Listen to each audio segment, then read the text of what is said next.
Are you a brewhead?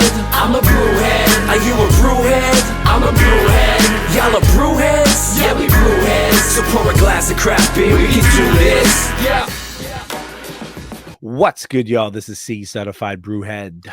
And I am Nathan from Nathan Does Beer. And welcome to episode 177 of Beer and Others, the podcast Adjunct series. Nathaniel. Yes, sir. We are heading off to glorious Etobicoke this evening. Yes, we are. To hang out with a brewery that we haven't hung out with since October 2019. Long time, so 5 years. Disgusting. Once again, we're making up for it. This year, I feel like we're making up. Yep, that seems to be a theme this year, right? Like catching up with folks that it's been too long since we last had them on. Better late than never. So indeed, we're making up for it. And we've got an Ontario OG brewery wise. Yes, legendary brewery. One OG in. If we've ever said OG, like we really mean OG. Yes, with this one, these guys have been around 30 plus 35 almost years. It's more than 35. I feel like it might be 37 this year, but our guest will correct me if I'm wrong. Yeah. So, I mean, look, there's a lot of history. This gentleman is the face of the brand. You don't think about this brewery without this gentleman's wonderful face on there. So, look, we got a lot of great beer to get to, a lot of great stories, I'm sure. So, folks, let me get everything ready to make sure I don't mess this up. Okay. Please welcome. Wait. There it is. I'm here. There he is. Troy from Great Lakes in the building. Hey. Oh, there you go. You know the vibes. Nice. How you doing, my man? I'm doing great, guys. How are you guys? Fantastic. Doing good. Good to see your face. Yes. Welcome back once again. It has been a long time. Yeah. We were just talking the last time. It was October 2019. Before COVID, in person, video. It's a whole different landscape now. It really is. Like, if you even think about it, 5 years shouldn't be that much of a big deal, but I guess this is probably the most the 5 years that things have changed like the craziest that the most has happened in. A dramatic change over the last 5 years for sure. Yeah, absolutely. So we have a lot to get into. So if folks want to hear like the full story of Great Lakes, of Troy himself, so that's episode 158 of the original series. You'll be able to find it anywhere online. First things first, Troy, just get a brewski in us, my man. What are we doing? I'm going with the Great Lakes Premium Lager, the official beer, my official beer of summer. So we have the Sunnyside Session IPA. That is kind of like the Great Lakes beer of summer, but this is my beer of summer. Yours. I'm into the lagers heavy right now, and the new can that came out, I don't know, 2 years ago. And I don't know. I love this beer. Everything about it. It's just your lawnmower beer, your after baseball beer, hey, it's a hot day and I just want a beer, or it's a day and I just want a beer. It's definitely the one. Now, would this be considered like, it's not your flagship as such, is it? No, I think we still consider we're kind of a mixed bag when it comes to flagships, and we took some heat on social media a couple of years ago, and we were saying, hey, Octopus wants to fight as our flagship, but I think if you poll all the staff, they'll say Canuck Pale Ale is our flagship. That's what this has been around since 1987. It's been reformulated and redesigned, tweaked over the years, different names. But we saw more of this than anything else across the board. Interesting. I would have really thought like Canuck would have been the big seller, but I mean, also I've given the Ontario palate and this type of beer. I guess what would you call this? Is this like like American light lager style? It's a little darker than that though. Yeah, this is we call it a premium lager. So all malt, great hops, great mouthfeel. It's got a little bit of creaminess off the top, and then it's just nice, clean and crisp. Again, it's like one of those wet beers. It's just easy drinking, crushable. Oh, that wet beers. So this is like I said, we enjoy this beer at all times of the day, any season, any rhyme or reason. This is the beer that we're drinking. I love it. Yeah, man, it's great. It's exactly as you describe it. It's kind of like a super flavorful, like was it 5%? So it's sort of a full strength lager as such. Yeah, it's an American style. It's like your easy drinking lager, but we do a thing with it called spoonding. So it gives it just a little bit of a creamier texture to it. and a little bit more mouth coating, but then your finish is nice and clean, nice and crisp. And I don't know. I drink a lot of these right now, and it's like I've always said, it's one of those just drink, don't think beers.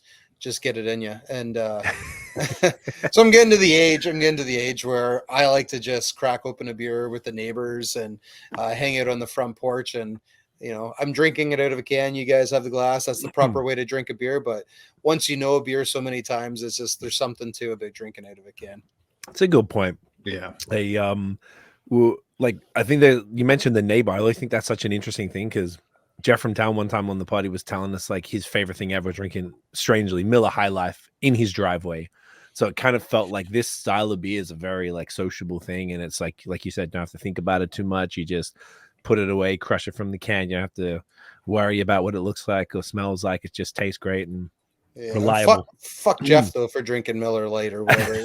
What a guy! It took us less than 10 minutes to say his name. I was just hanging out with him the other day, actually, at the OCB conference, and Jeff and I have an amazing relationship, good buddies. But I'm gonna get on him about drinking Miller. He should be drinking Great Lakes premium lager instead. You should let him know. You should let him know. It's Miller High Life specific. Miller High Life. Okay, even worse. No, right? He's a little hipster, little fucking. Who does he think he is? Ben Johnson, eh?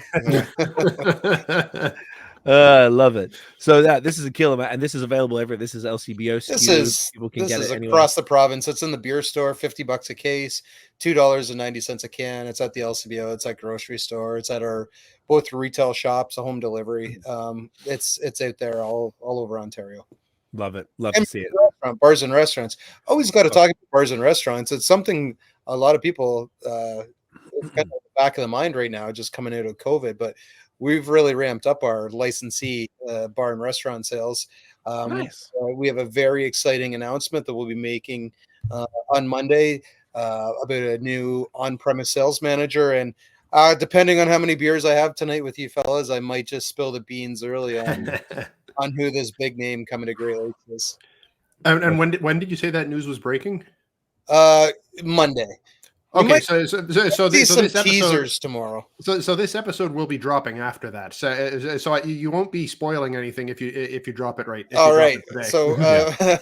So Rob Mora is coming over to Great Lakes, previously of Beau's All Natural and Beyond the Pale. So he's a long time on-premise guy, amazing in the industry, and he's coming to be our on-premise sales manager. So we're really excited for that. That's right awesome, on, man. Shouts Hell to Rob. yeah. Yes, I love that. That's sick, bro. This is fantastic. This is a great way to kick it off. I swear we were drinking this at OCB last year, actually. Probably. We've been really one of our goals, not even a goal, it's been more of a mandate, or just like back to basics, is over the last 2 years, focus on core. Everyone's pumping out seasonals, and we've been guilty of that for years and years. 2012 to 2022, essentially, Great Lakes would have like 3-4 new releases a week, plus the big seasonals, Tank 10. But we really said 2023, we got to focus on our core brands. We got to focus on our Great Lakes Lager, the Canuck, Pompous Ass, Haze Mama, Burst, Octopus Wants to Fight. And we had 7% growth last year across all channels in that. So in a market that's really unfortunately had some big declines and stagnation, we're seeing some growth, and we're seeing it come from our core brands, which is very encouraging for us. And we just bolster that with our seasonals like Sunnyside, Karma Citra, we just Karmadelic that's out at the LCBO right now. And the big brands like Thrust and Pumpkin Ale and all those other brands. But yeah, core brands, back to the basics. Okay, let's double click on that a bit then, since you brought it up. Like, where does that come from, do you think? Is it like the theory I think we've been running with here is that, in the beginning of the pandemic, we're always joking, everyone got fat and broke because they were crushing double IPAs every day. And then people were like, oh, hang on a sec. And then they, one, cut down beer, but two, money that they did have to spend on beer, they wanted it to be something more reliable, something that they didn't have to roll the dice on, whether they like it or not. So that was like our theory on why the rising popularity of core brands. But did you guys have any either theories or like real data on like the rise of them?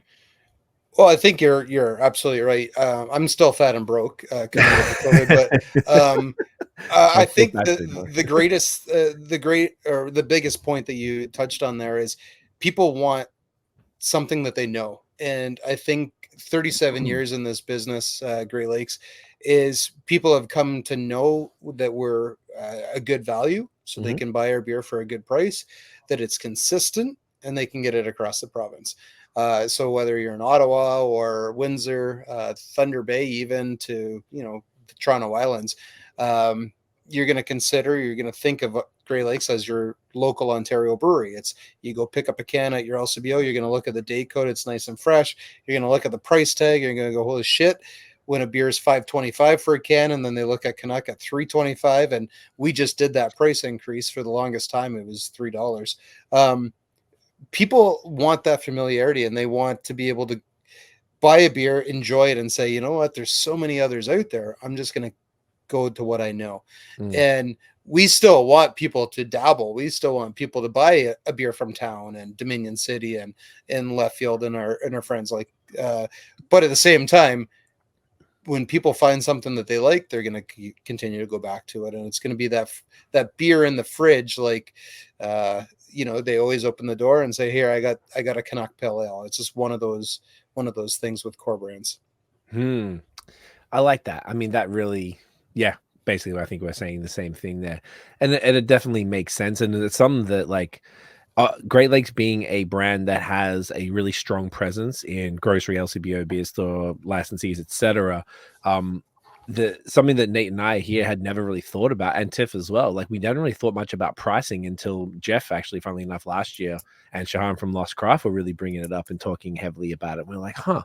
And you didn't actually realize how important it is, particularly if you're going to move in. Maybe if you're like a on-premise only type of brewery, then it's important. But if you're in the LCBO, then it's a different game. Like, even, just like that, as soon as a beer goes over that $4 mark, the sales kind of like, you might make as much money, but just not sell as much, where we take the view that we want more people drinking our products. So we'll get the beer out there at an economical price.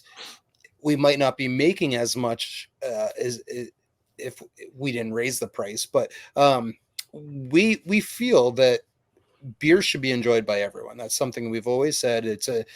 Beer is a liquid for the people. It's a social lubricant. It's all the things that, we're doing a podcast right now and talking about beer. Like, beer should be accessible. And so Peter, the owner of Great Lakes, has always said it's not about world domination for him. It's about having a business that allows him to have fun, allows his kids to grow up in the business and then one day take it over. And it's about employing the people and keeping them employed and having fun, stable jobs. And so that's why we keep our prices the way we do.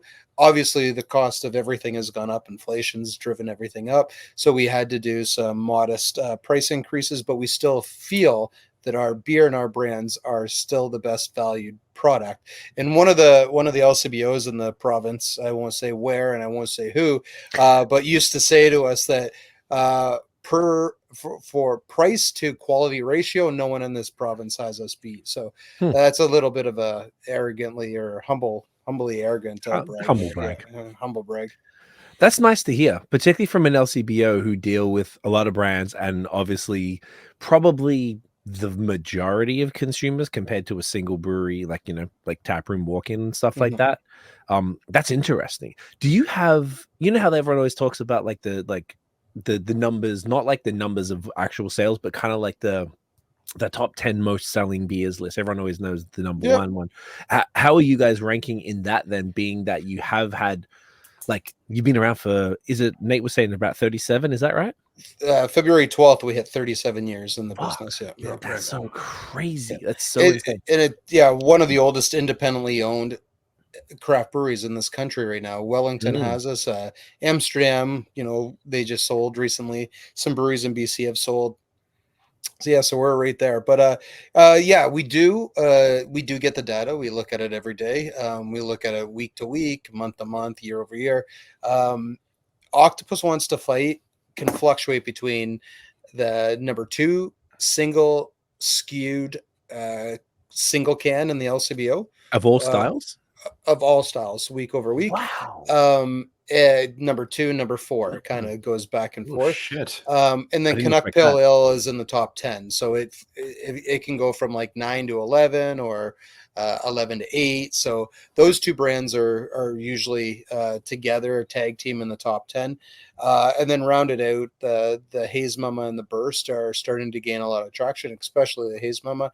Mhm. And the lager does very well in the beer store, and it's starting to gain some traction on the LCBO. So it's not where we want it right now, but it's climbing in the lager category. So Sunnyside, Mhm. though, is just killing it, and it killed it last year, it killed it the year before, and we're not even halfway through its run in the LCBO, and we're already hitting record numbers of sales. So that's always awesome. It's a lovely beer, 3.9%. It was really one of the first session IPAs in this province on a large scale, and we're really proud of that one. That's a gem. Yeah, Sunnyside's killer. I remember going to Niagara on the Lake with my girlfriend and mom like a few years back, and there was this like older like Caribbean dude drinking it in the park, and he was telling, we started talking to him, he was telling us about it. I was like, you never see most Caribbean people kind of stick to like, whatever, like Tiff's dad is drinking Heinekens and Guinness and Red Stripe and such, but it was very cool to see. I was like, I love that. It made me There happy. we go. Yeah. Nice. I'm just really curious about this now, because I feel like we've been talking about the LCBO stuff on the pod more than ever, as far as, particularly in context with the Master Framework Agreement and the tax stuff. And that, obviously you played a part in with the OCB, but the seasonals, do they ever like crack like top 10, top 20s? Do they really move that much in those short amount of times, or is it? Yeah, you could see it. You could see it like if you do a week comparison. When Sunnyside hits, it might crack the top 10. Wow. Because once we get the listing and we internally we say, okay, let's say April 1st is the target for canning. We're going to get the beer to TNG, and we say we want that out on April 7th or whatever. Like we want 5 days beer in all the stores. And so we'll have a full week's data to see. When Pumpkin Ale comes out, Pumpkin Ale will take over the top spot at a certain week, going into like the Thanksgiving weekend, long weekend. So seasonals do play a massive part. We at Great Lakes were one of the first back in like 2000. It was even before my time at the breweries, 2008. That Great Lakes did an orange peel ale, pumpkin ale, green tea, and winter ale. And so when those beers came, all of those, they were very small in SKU counts. So they might have 5,000 bottles across the province, or just in the GTA. And they grew that market for it. And then other breweries started to realize, oh, I can get this different seasonal and I can get different flavor. And then we started to play with the Tank 10 series of beers in 2012, 13, or 2013, but the one-offs, the Project X started to go. And in 2013, we had Lake Effect, Thrust, Karma Citra, and I'm missing one, Audrey Hopburn. We had those 4 brands in 700 or 650 ml bottles at the LCBO for $4.50. And that really helped us with the seasonal program. And so now we have a map. We meet 18 months out. We already know what we're putting in for 2025, how many vessels or quantity, when's it going to come. The LCBO is aware of this. And then we play or take that and adapt it to our licensee channel, and we adapt it to maybe the beer store. We bought a seasonal SKU in the beer store, so every 6 months you can change a SKU.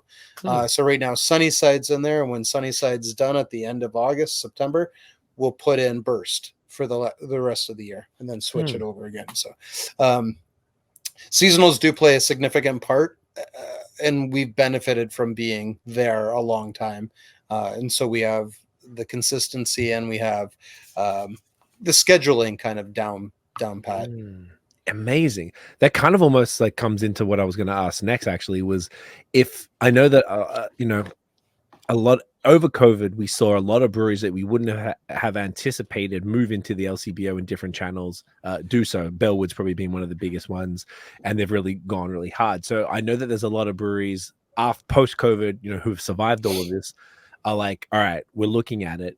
And I don't know, I think you kind of answered it with some of the things you just said, but say if a brewery was like looking to do that, what are some of the things, without giving away the secret sauce as such, and partially the secret sauce is longevity, consistency, 37 years in the game, etc. But is there any sort of best practices or thing, like if you got 2 beers in the LCBO top 10 and a third that kind of jump, you know, is hovering around, and then the seasonals that take over, like that's extremely impressive, and that really shows a mastery of that channel. Is there any like best practices, general advice, or anything that you'd be comfortable sharing that sort of like has contributed to that level of success? Yeah, and I always I've been asked this question before, and I always say, take the steam whistle model. Okay. They had one beer for a very, very long time. Right. They do one thing. Well, I'm embarrassing myself. One thing really well, or one thing very well, like whatever. Their tagline, and they lost. They went off. They went off the path, and they started with a pale ale and a light lager, a pill, or blah blah blah. But for years and years, their staff were focused on one message and one brand, and so I think from that, what I always take away and answer with is know your brands and just be a stupid authentic word, but authentic. Talk about your brands and just live your brands, believe in your brands. Have a good design, have a good price model. And then the really cheesy answer is it's not about selling a product to the LCBO. It's about selling relationships. So get out there and meet your BAs and talk to the BAs, talk to them about the brand, tell them the history of your brewery, tell them why you got into the brewing industry. Tell them the beer that you like to drink that's not from your brewery, and see what they like to drink. And so we always say we create memorable experiences with every sip, but we also do that with every interaction. So whether there's a beer being consumed, if it's a sales call, sometimes there's no beer, but just human to human. That's what this whole liquid is for, is that, like I said earlier, social lubrication, social interaction. Sell that, don't sell the brand. I like that. Don't sell the brand. Yeah, that's really good advice. I know it's when I say don't sell the brand, you're selling the brand organically by not selling the brand. Not selling the brand. You're selling yourself. You're talking about. So if one of our sales reps go into an LCBO, beer store, grocery store, bar, or restaurant, they're talking about our brands and they're talking about our brewery. But the person that's making a lot of the decisions is, do I trust this person to sell me beer? Do I trust this brewery to sell it to me at a good price? Do I trust this brewery and person to get me the beer when I order it? So that's why the human sales is so important, that, you know, you have a portal that people can go in and just order the beer. There's no interaction. There's no, hey, who do I call if my beer doesn't get here? I can't, hey, chat GPT or AI, how do I get my beer replaced or whatever? So I find we invest in people to just be human, just be nice to people, and just talk about the brand. It helps too that we have an amazing group of brewers that brew some amazing beer. Yeah, obviously it starts with the product. Yeah. And something that you just got to kind of like, I like that answer, because that's something that I'm partial to, is like, I think success starts with the foundation and hard work over time. Anyone who takes a shortcut inevitably fails because they haven't done the work in between. They went from here to here and they don't know how to handle it for the most part. So I think that's what you guys would have done. You guys would have just gone grinding, store by store, relationship by relationship. Grinding is a good word. We use the word hustle a lot at the brewery. Yeah. So other people, other breweries, other brands, other industries, we have the ability to make an impact every day at multiple touch points.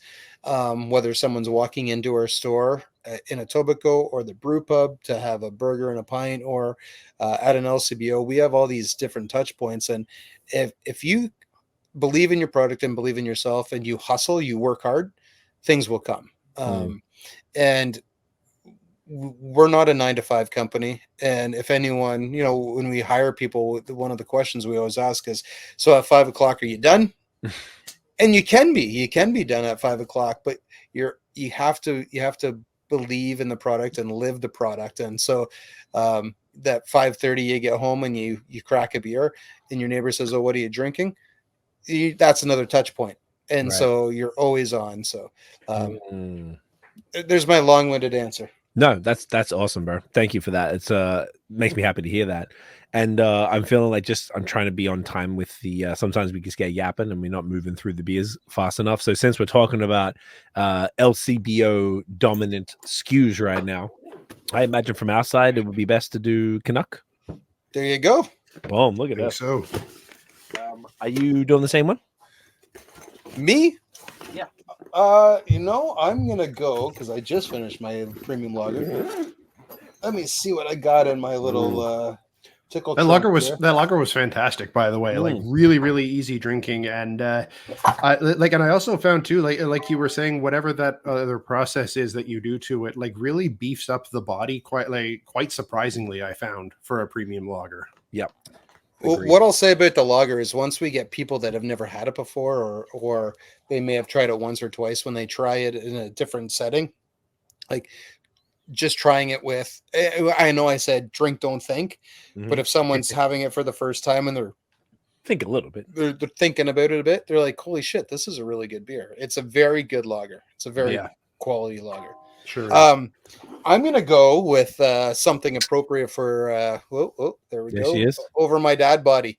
There you go. So I do have I do have a dad bod, and maybe a little bit bigger than a dad bod, but it just was canned today. While we record this, so amazing, nice and fresh, and this is a beer that we do every year around Father's Day, and it just sells like crazy. And so that's what I'm drinking. You guys are drinking the Canuck, and that's the classic, and that's the beer I used to say all the time that you'd have to pull a pint of Canuck out of our arms if you're trying to get to the bloodstream. Because the staff just used to drink that so much. When Canuck was Canucks year round, but when Sunnyside would come out, the staff would switch to Sunnyside, and then they'd go back to Canuck. Now it's challenge of Canuck, Sunnyside, Burst, and Lager. Those are the four that kind of the staff drink all the time. Right. So that makes a lot of sense. I mean, look, this is a classic 5.2 pale ale, like American style pale ale, which is something that I'm being more and more passionate about as time goes on. Like, they're not as heavily represented as they used to be. And when, Nate and I both love American style and West Coast, and it's whenever we get one, it's a beaut. And knowing how popular this is, I feel like it's great because it's almost like the qualitative feedback from the audience, like from what we sort of hear, people always talking shit about craft beer. They assume that craft beer is some hoppy IPA. That's all it is. They don't understand. So, but the fact that this is so balanced and so popular is a great sign for the style that we love so much. I'm excited. I could do a 2-hour podcast just on Canuck. I believe that. Oh, that's such a ripper. Oh, this is fresh too. Yeah. Well, that's one of our unique identifiers at Great Lakes. So we like to say we have 3 unique identifiers, and that it's experience. For 37 years, Mike Lackey has been with the brewery and brewing for like 30 something years of the 37. Peter Bullett's been there for 33 years of the 37 years. One of our brewers came from Jamaica, Red Stripe, nice. Noel, and he's been there for 15, 16 years. Wow. I've been there for 12 years. We have a lot of staff that are 10 years plus. But this was a brand, the Canuck, when we came out with this brand, it was called Crazy Canuck. And it was 2010. It was for the Winter Olympics. And it was in 650 ml bottles, and they had a summer label and they had a winter label. One with skis on it, one with a hat and a loon. And And the beer did so well, it won a gold at the Canadian Brewing Awards that first year. Right. And when we used to enter those awards, and then from there, the brewery made it a year-round brand in 2011, and they went with a god-awful racing stripe, really ugly can that looked like an energy drink. Yes. And actually, Ben Johnson was brand new. Ben Johnson from that other podcast, in that other town. But he, I remember him saying he was just getting into beer writing, and the guy didn't know anything about beer. Some might argue he still doesn't. But I'm just joking, Ben, if you ever tune in. No.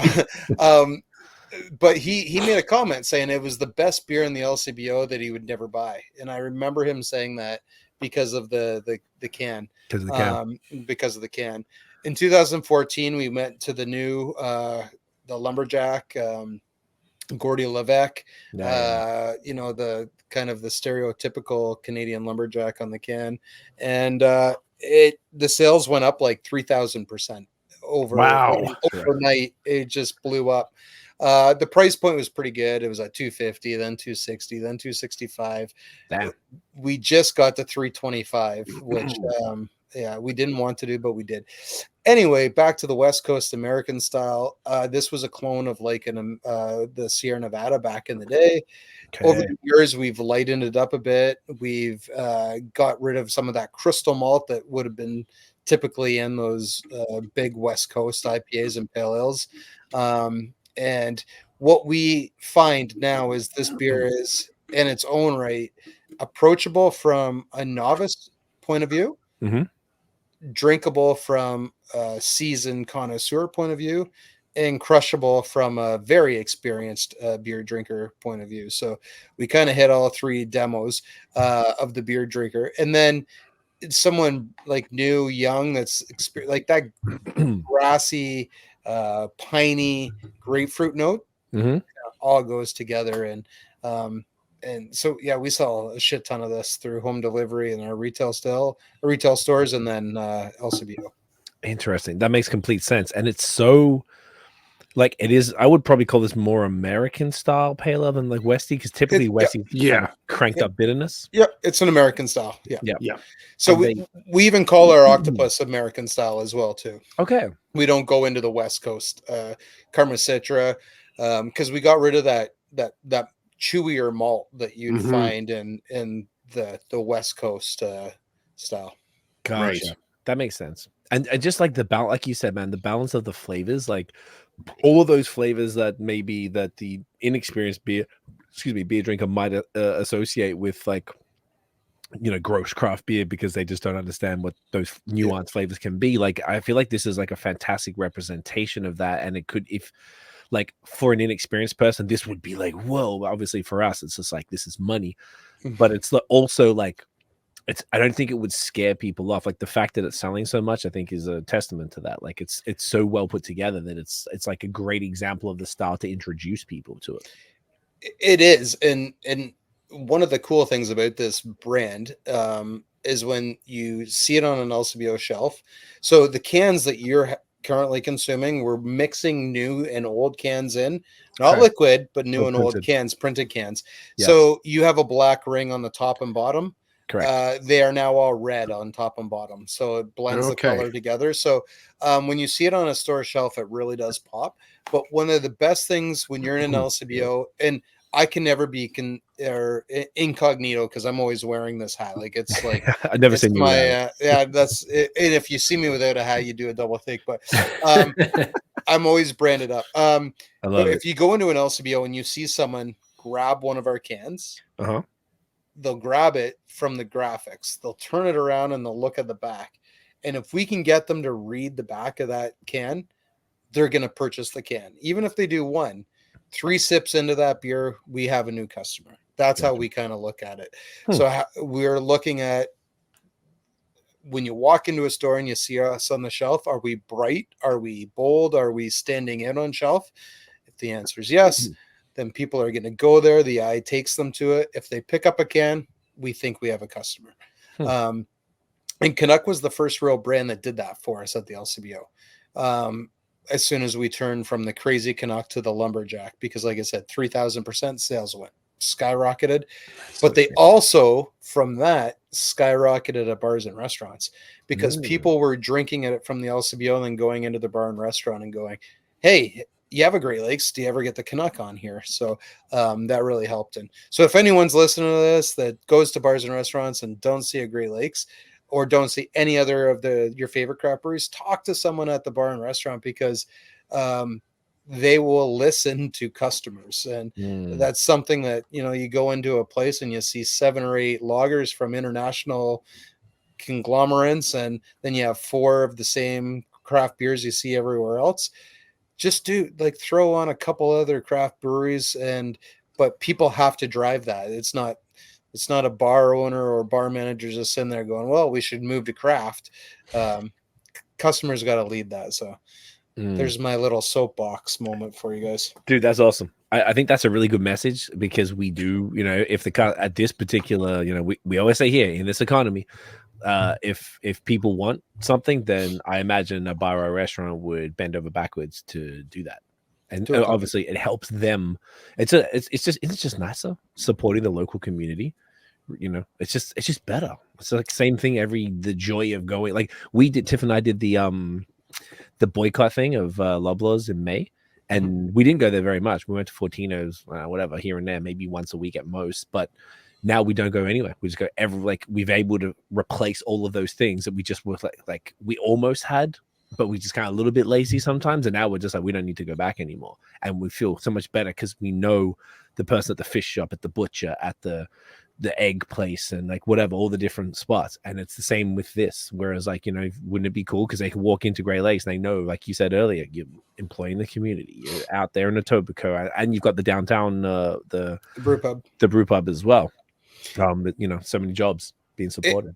It took years, but changing perception and changing habits was something that craft brewers had to do. And the wine industry did it with support of the government, with VQA designation and tourism trails and all that stuff. Well with that. Yeah, they do really well with that. And they did that before craft beer became a big thing in Ontario. But it's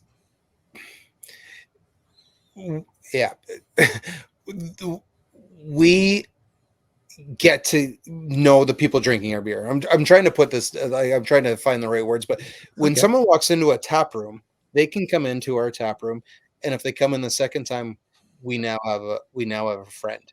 We can talk to them. We can talk to them about their kids. We can talk to them about their sports teams they play on Saturday night or Sunday night. And that then when they go to a restaurant, they're looking for Great Lakes. When they go to an LCBO or a beer store, they're looking for Great Lakes. So back to my, 20 minutes ago when I was talking about it's selling the brand, but it's also selling the experience and the personality behind the brands. That's what sells beer. And right. So what you and Tiff did by going out and supporting more local shops and more organizations, you're going to start telling people about that more than ever. And then big time, other people are going to then go, oh, okay, see how easy it is now that you've changed your habit. It's the same thing for craft beer. Yeah. Once you develop that, once you break that old habit of, I'm just going to go pick up a 12-pack of Keese at the beer store. I'm just going to try that local brewery down the road from me. Things change because now you're putting that in your fridge. You have friends over. The friends are like, oh, where's this? Oh, it's down the road. You're in Hamilton. So there's Fairweather. Oh, let's go to Fairweather when we're hosting people. And that's how the craft beer circle got going. And that's where we needed to keep going. We need that ball to keep rolling and advocates to keep spreading that gospel. And that's really what it is. As you were saying that, I was like, well, it took something like we already had a want and an urge to do it. We still haven't found the full solution to like the most local vegetable type of situation, but we're working on it. But we have a temporary one that is still just wait till the pumpkin ale comes out and then just buy a year's worth of that. There you go. Yeah, your pumpkin. Every meal. That's a vegetable. Yeah. I like your thinking, Troy. Fuck, see, this is why you've you got this. Michael Scott says, always be closing. Always be closing. Always be closing. You're the best with this. Yeah, no, I agree wholeheartedly. Do you know what hops are in this, by the way, with the beer, or is this all in Canuck? In Canuck, yeah. Canuck are a lot of Citra Mhm. in Simcoe. There's a couple other little ones in there that I'm not going to tell you about, but no. I assume. So a fun fact about Canuck, Mike Lackey and all of his infinite wisdom, this brand started taking off in 2010, 2011, 12. And on Bar Towel, did you guys ever have an account on bartowel.com? I didn't, but they were the podcast that I found first that inspired me to do this. Okay. Yeah. So Cass Enright had this forum, and it was like, that's how we used to talk about like what's going on in the industry. And Mike Lackey goes on and posts the entire recipe. So someone out there has got the original recipe of Canuck Pale Ale, and all the hops that were in it in the beginning. But Cascade, Centennial, Citra, and Simcoe. But I think now it's Citra, Centennial, and Simcoe. Gotcha. Simcoe gives it that piney mouth, or not mouth, a little bit flavor. Yeah. And Centennial gives it like I would imagine, anyways, that Centennial gives it kind of that quintessential American IPA kind of like grapefruit pith thing that that is so kind of the style. Yeah, but we use a lot of Citra, like a lot of Citra in a lot of our beers. And it's funny, I was just telling a story. I was actually wearing a Karma Citra shirt the other day, and someone said, "Oh, Karma Citra." And I said, "Oh, I work at that brewery." And so we had a good conversation about that. And he said, "So is it still really hard to get Citra hops?" And I said, "No, we can get where have you been, bro? We can get as much as we want, but back when we did Karma Citra, it was impossible to get Citra hops. It was impossible. And then once we started to be like, okay, it's now a hop that you can get all the time, it's gone into a lot of our other beers. Right. Yeah. That makes a lot of sense. I know you've got a lot of the Citra themed beers, which makes sense. Yeah, I remember it being a thing about 7 or 8 years ago that when Karma Citra came up in the LCBO, it was like it was like a big thing because it was like, holy shit, this hasn't been around in ages, and like I should get some before it disappears. It was, again, looking back on how beer, like the ramp that we sold some beer, and then boom, it just took off. We would see LCBOs take an actual shelf tag and write Karma Citra coming soon and put it on a shelf. We were like, dang, that is pretty cool. And we have pictures of that. And we have pictures of like RoboHop sold out, more coming. And like, you could never see that in an LCBO today. But back in 2014 to 17, this was like Karma Citra, like you said, Nate, it was big. It was a huge brand. It was a big deal. When we used to launch it at a retail store, we'd have people lined up out to the road, and we'd have maybe 60 cases, and we'd be able to sell a 6-pack each. That's it. And we'd have people, I shit you not, and all of our sales team would come off the road, and they'd be in the store and have samples with people and talk.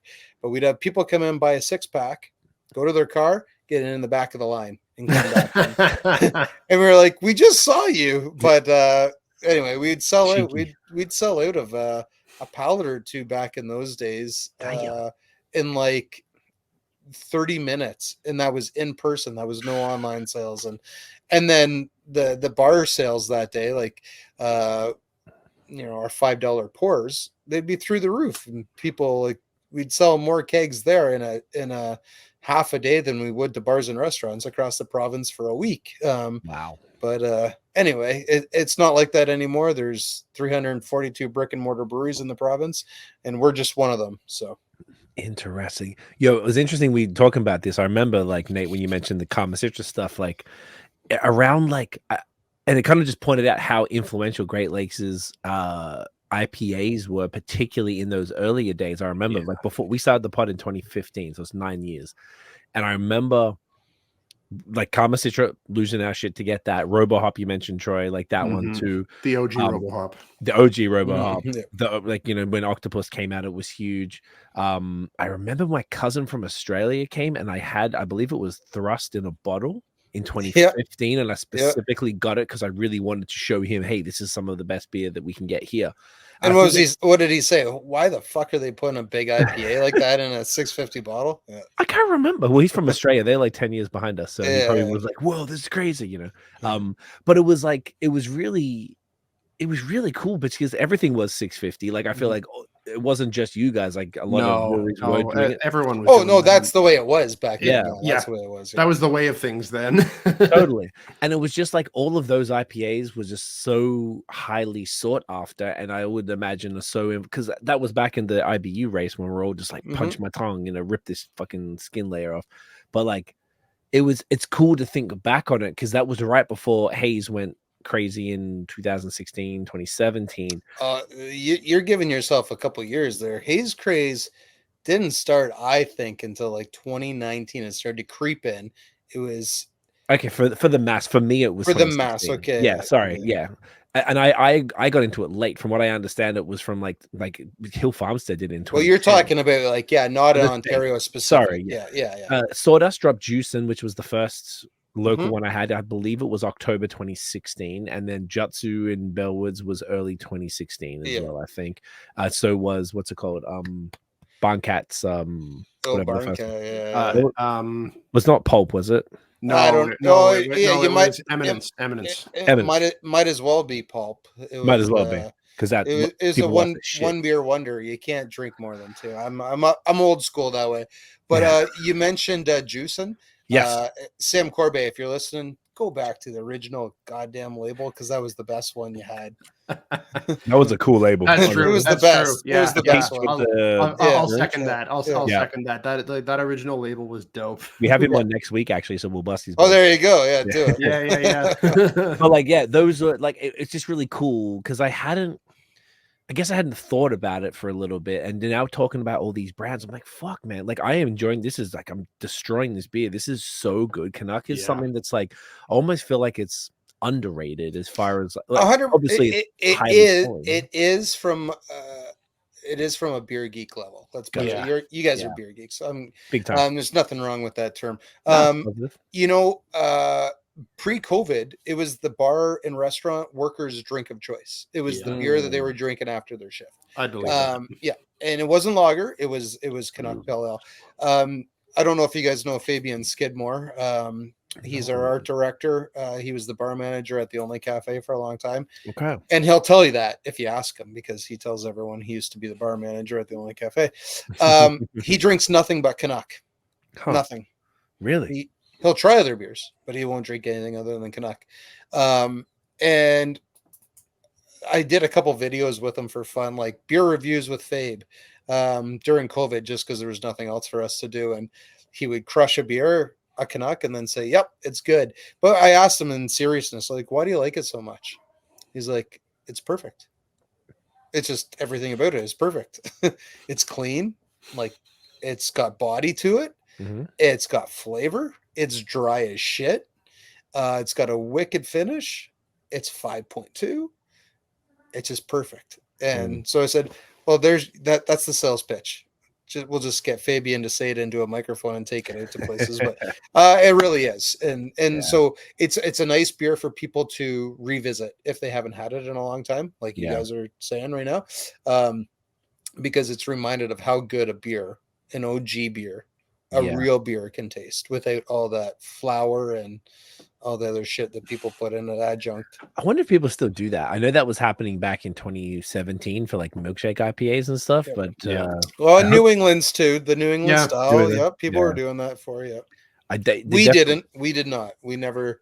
It was never your style. What you did do, which I really appreciated, was I think it was around, I want to say 2018, 2019, you started doing New England versions of those beers that we've just been talking about, of Octopus, was there a Wizard one too?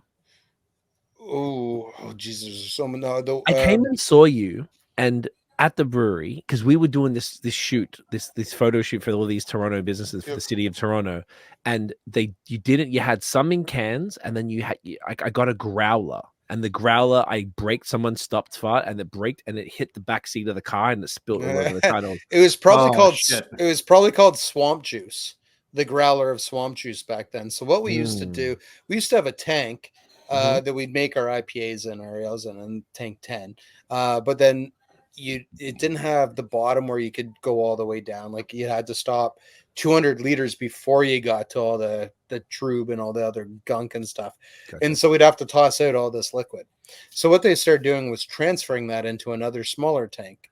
They'd take Apocalypse later. They would take RoboHop. They would take whatever was in IPA or Pale Ale at the time, and they'd move it over into a smaller tank, and then they growler that off.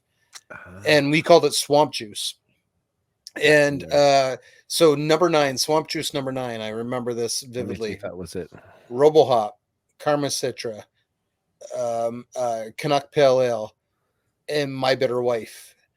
4 of those beers were all the one. And, yeah, and it was just magical. But we started New England IPA. The first one we ever tried to back then. No one called them New England IPAs. They called them either Vermont IPAs or East Coast IPAs. And we tried one with Meanwhile Down in Moxie, and it came out. Oh yeah, I remember that. I remember that. Okay. And it came out clear, and we were like, oh well, let's try that again. And then we did Thrust. Thrust is the main one that is that it became a New England style. It was Octopus that I got, because this was November 2018 that I so it would have been Octopus. Yeah, the Octopus Wants to Fight. What we do with that one is every year for American Thanksgiving we do that brand. Where we release it once a year, only one time. And we do the same with Canuck. We do a New England Canuck and we do a New England Octopus at the same time for US Thanksgiving. This year, we just released the Octo Mix Pack, a 4-pack of 4 different Octopus beers. Cool. The regular Octo New England, Double Octo, and Octo Light. Sold like crazy. They were really well received. We're going to double probably the volume next year. But that brand has been really big for us, and people every November, they love that beer. They know that's coming. We do like a clam chowder thing, and it sells really well. That's dope. I love Octo had such good. I mean, like we're going to be drinking that tonight, so we'll get into it. But it, like in its earlier days, more the mainstay brand, such good. Social media marketing, just where like what looks for the like beside the cans and whatnot. It was just so fun at the time. At the time, I remember it was the kind of marketing that came around like the different Great Lakes brands as they changed from season to season. I remember that being such a big thing, and it still is such a big thing. Like especially around that time of like 2016, 2017, when kind of things were really like picking up in Ontario. I found we changed. I was doing the social at the time, and we changed our attitude. We said our social should reflect the brands, and our brand should reflect the social. Our presence online should reflect our presence offline, and offline should mimic online. So we wanted kind of like, without getting too, I almost said physicist, but the circle of life, almost like the Simba and the Lion King. I have 2 young kids, that's why it's in the top of my mind. But we wanted things to go. Beer release, talk about it, people drink it, people write about it, people love it. Let's start over. Let's add some fun. Let's add other elements to it. And we just wanted it to go around and around. So the Octopus was a mistake. I've told the story so many times. You guys have probably heard it. Yeah. It wasn't a beer that was ever supposed to be. It became a beer in 2015 by mistake. 2018 made it a year-round brand. And we've done some pretty cool things with that. Like you said, it's been pretty fun to use that brand to just have fun, to be creative, to like an octopus with boxing gloves. And it's pretty ridiculous. Like he's a jerk and he's got a Brooklyn accent when we get him to talk. And we've brought him to life on like computer animation, and so we've done some pretty cool things with the brand. I love that. Just watching the time, we should probably be getting into the next beer. As we're talking about it, should we just get into Octopus, or should we head in a different direction first? Well, is this like an ABV, like slow climb? What's the Uh, smartest move? To be honest, guys, I sent you the beers. I don't know what the beers are. I do know what the beers are. I don't know. Remember the order. I think there's a VAVROOM. Yes. six So, point two. I Yeah. can tell you what. So I can tell you what we've got. We've got Octopus. We've got Haze Mama. We've got Karmadelic, and we've got VAVROOM left. So go Octopus, Karmadelic, VAVROOM, and then Haze Mama, and then There we you go. you guys are brave going big with those brands because those are big beers. We're not scared. We're not scared at all, Troy. That's what we do.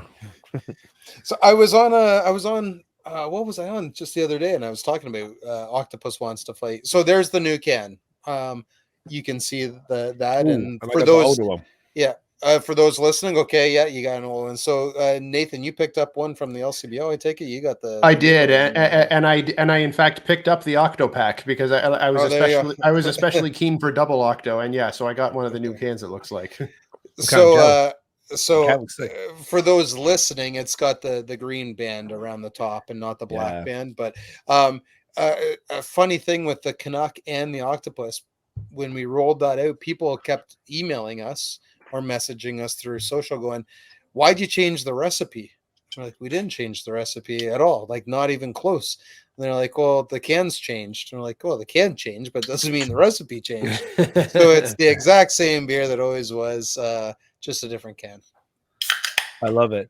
The you are right as far as the I looked up the website when you were talking before about Canuck with the red stripe around the top stands out, and watching Nate even with this. I think the black is cool, but there is something a little more cooler when you're looking at that with it just kind of pops a little more with that green. It does. The all green. In my head, this was 8%. This is 6.2. Well, that's if you look at the back of the can, it talks about that. Actually, I don't think it talks about that anymore. It used to, but we used to say 8 varieties of hops. Yeah, 8 variety of targeted. hops, 88 IBUs, 8% 8.8. alcohol, yeah, 8.8. And when we told Octo that it didn't actually have that it was just a fabrication, he became irate. Yeah, So that's where he's the angry octopus. That's why he wants to fight. Yeah. Can't blame him. And, you sometimes look at our brands and the write-ups on the back, and you think, well, how much weed do these guys smoke? And grows, but only since really, it's been legal. yeah, but really, Never it's before. Mike Lackey wrote a lot of the older content on the back of the cans. I wrote a bunch in the mid 2015 to 19, and then Fabian Skidmore has written the current ones. So I love it. They're very entertaining indeed. This nose is dope. Since we've been talking about it, I love it. What are you crushing, Troy? I'm still. I got to finish my dad body. I had a long day today, and I'm not crushing 6 beers, but I got a big day tomorrow. I have my own podcast to host tomorrow, which I know we'll get into later. But we'll get that in a second. I have to be sharp as a tack tomorrow. Right. I love that. I definitely want to talk about that. Is there anything else we want to talk about? This is great. I've had this beer a bunch, so it's really nice. Like, when was the last time I had it? I'll tell you one thing about Octopus. Tell me. I can tell you 100 things about Octopus, but with this brand, I don't drink it that much. I love the brand. I love drinking it. I love the beer, but I don't drink our IPAs as much as I used to. Gotcha. But when I see this, like we have a beer store near my house in an LCBO. I see people walking down the street with like an 8-pack and they have Octopus. It just brings like a huge smile to my face. And they're like, "Oh, are you the guy that works at Great Lakes? Is that your car out front?" I'm like, "Yeah, it's me." And they're like, "We love this beer. We've been drinking it for years." And like, it's their beer. This beer identifies with a lot of people, and a lot of people identify with this. And it's just so cool to see, like, drinking in the park before, in Toronto, it was legal at some parks. You'd see Octopus cans everywhere. And we don't like, no one can explain why, like, the number one selling IPA in the province, and it's from that brewery in Barrie, good friends of ours. But there's no rhyme or reason why this beer is the number one selling craft beer in the province. And we can't identify that with Octopus either. If anyone could, they'd be rich because they would just do it for their own brand. But it's just one of those beers that people just love. From the taste to the graphics, the name, everything. It just kind of has everything going for it. Yeah, it's just a strong brand that stood out. When this came out, it was at a time where like this type of beer was hyper. I feel like it was more. It has just been dialed back, like as No. far as like the bitterness or anything. Oh, the or is it bitterness, all of our bitterness has been dialed back. So because of what you're saying about the yeah, malt and the yeah. different malt Well, change. one of the things we did actually in around 2015 is we put in the whirlpool, and actually it could have been before that. We put in a whirlpool, and a lot of brewers would use hops and boil, and at the end of boil, we would put in like now we put in like maybe 5 to 15% in the boil to get some bitterness. The Mhm. rest of them go into the whirlpool and secondary. We just want people to experience the flavor, the aroma, get the dryness from the hops.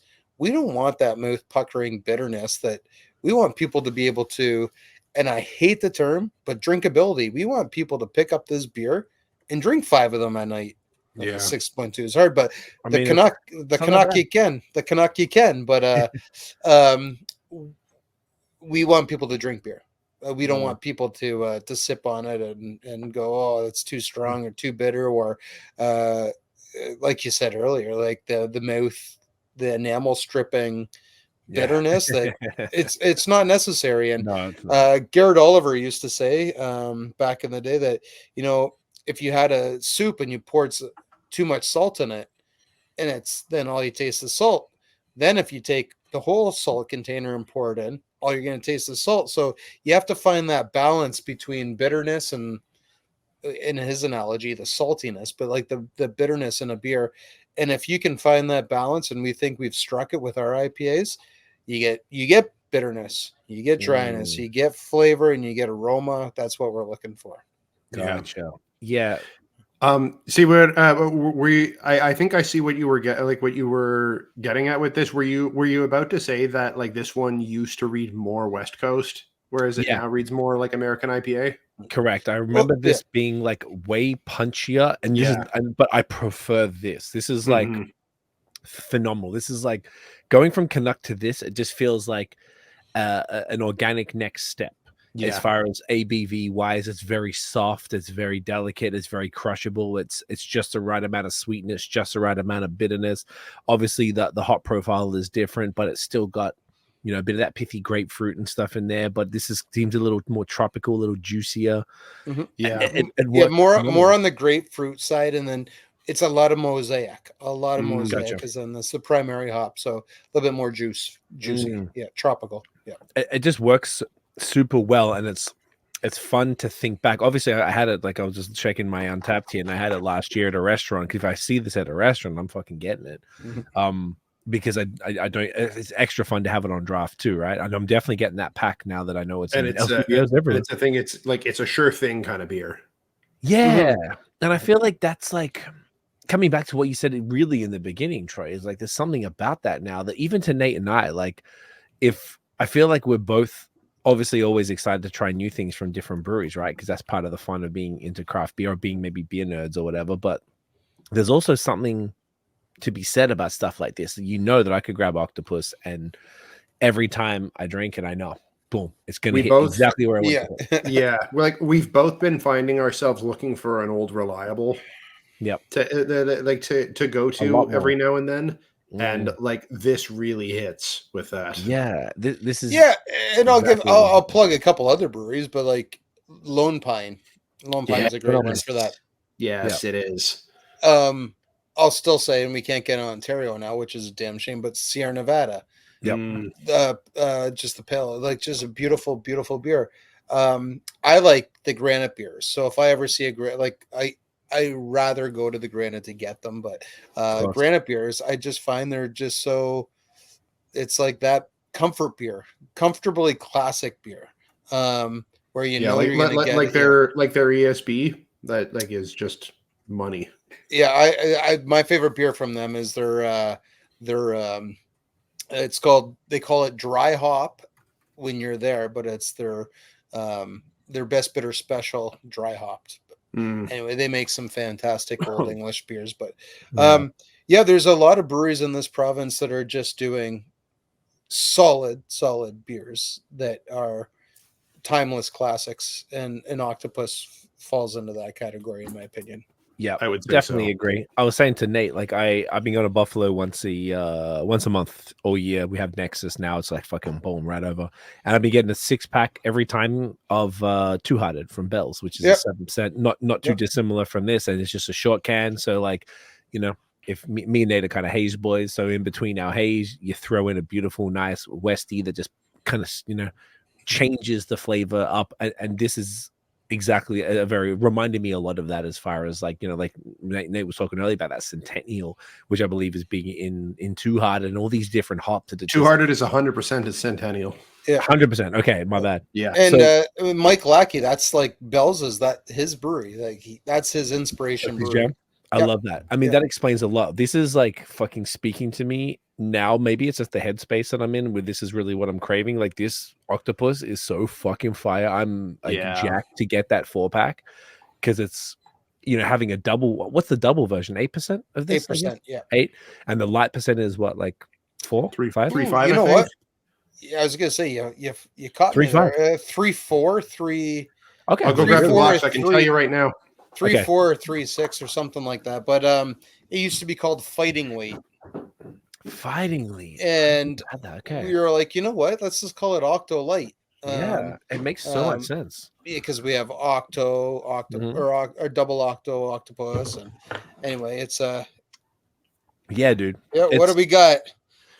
All right, so yeah, Octo, $300. Oh, cool. So Octo Light is 3.6. 3.6. So you're right there, Troy. Okay.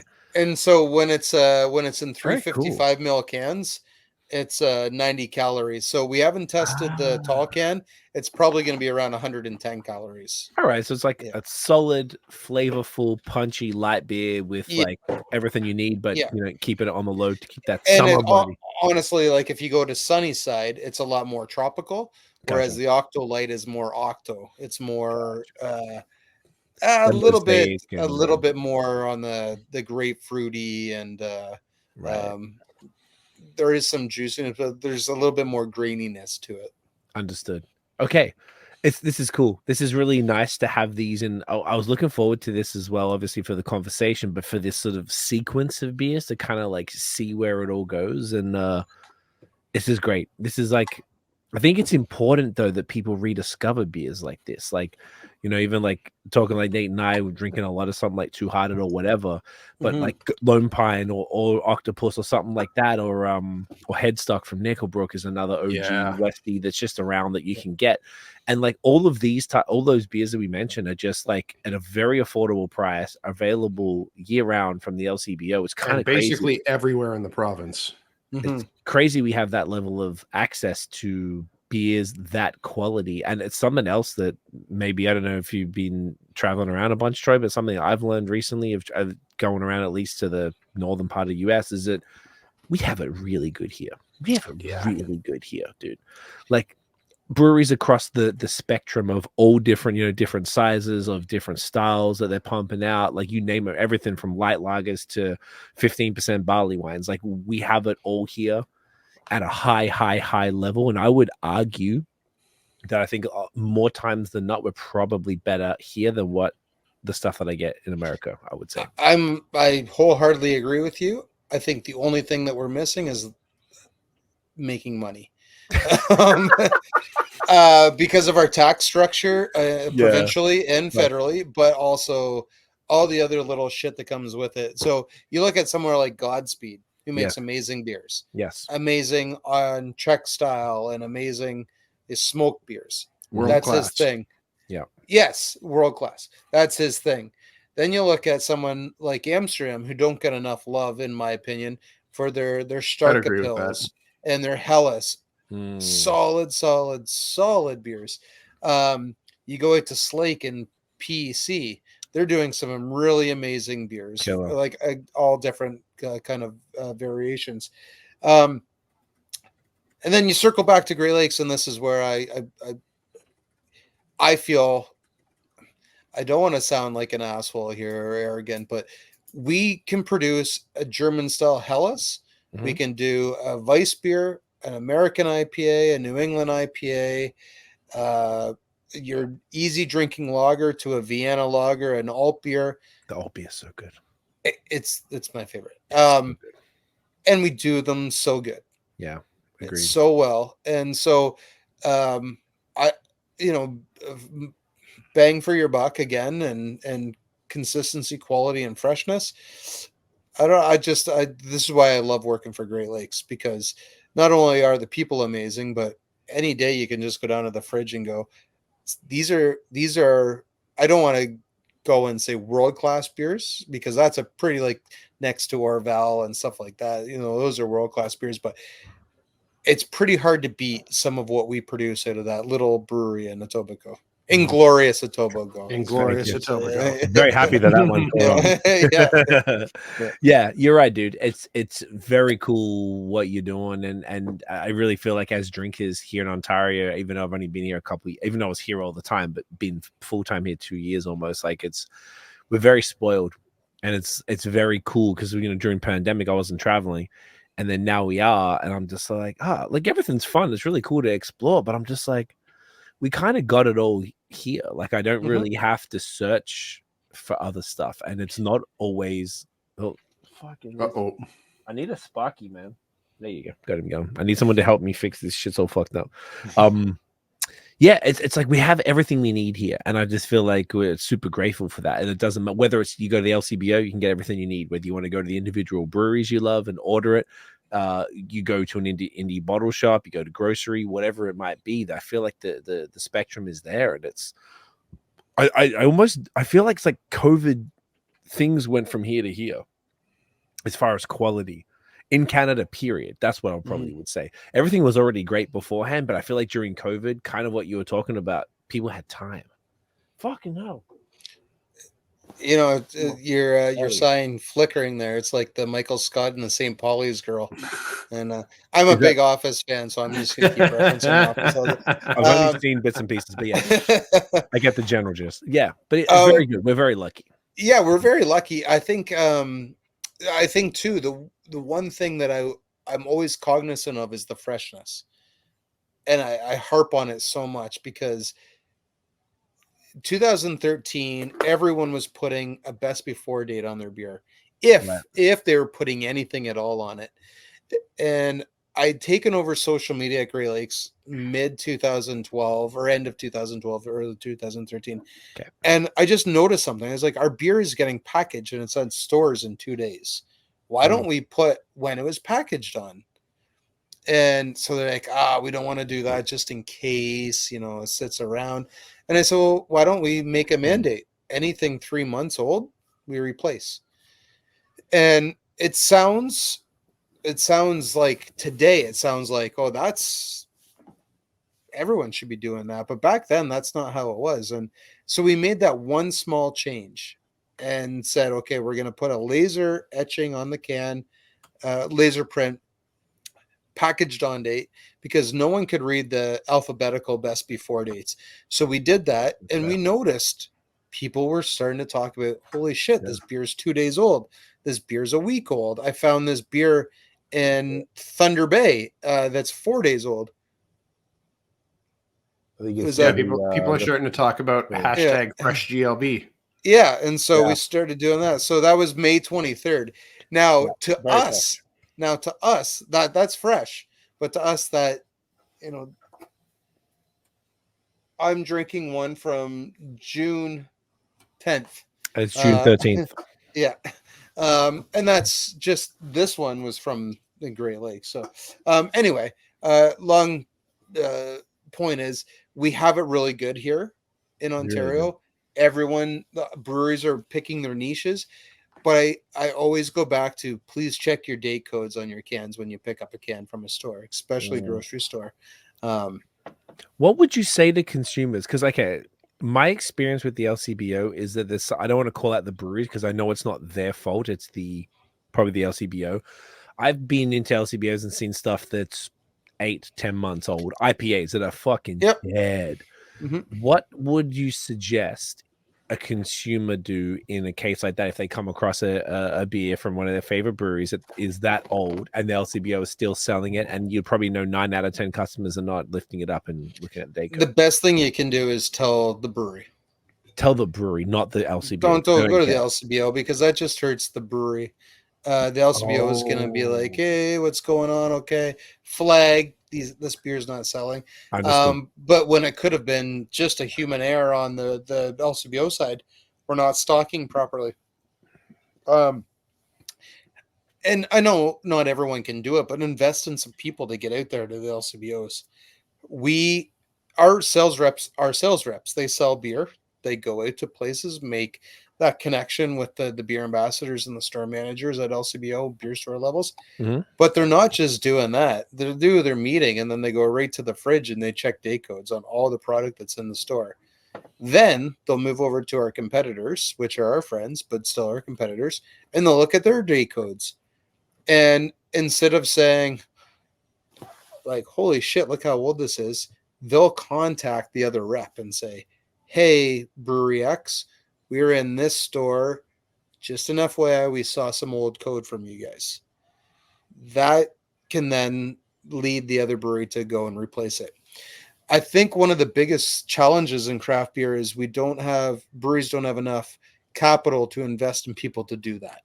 So, like, you know, in what world would like Wonder Bread people go into Loblaws and look at date codes and then say, hey, to, I don't even know, Ace Bakery, hey, I saw your bread's old, like go replace it. They wouldn't do that, but craft beer, we do that.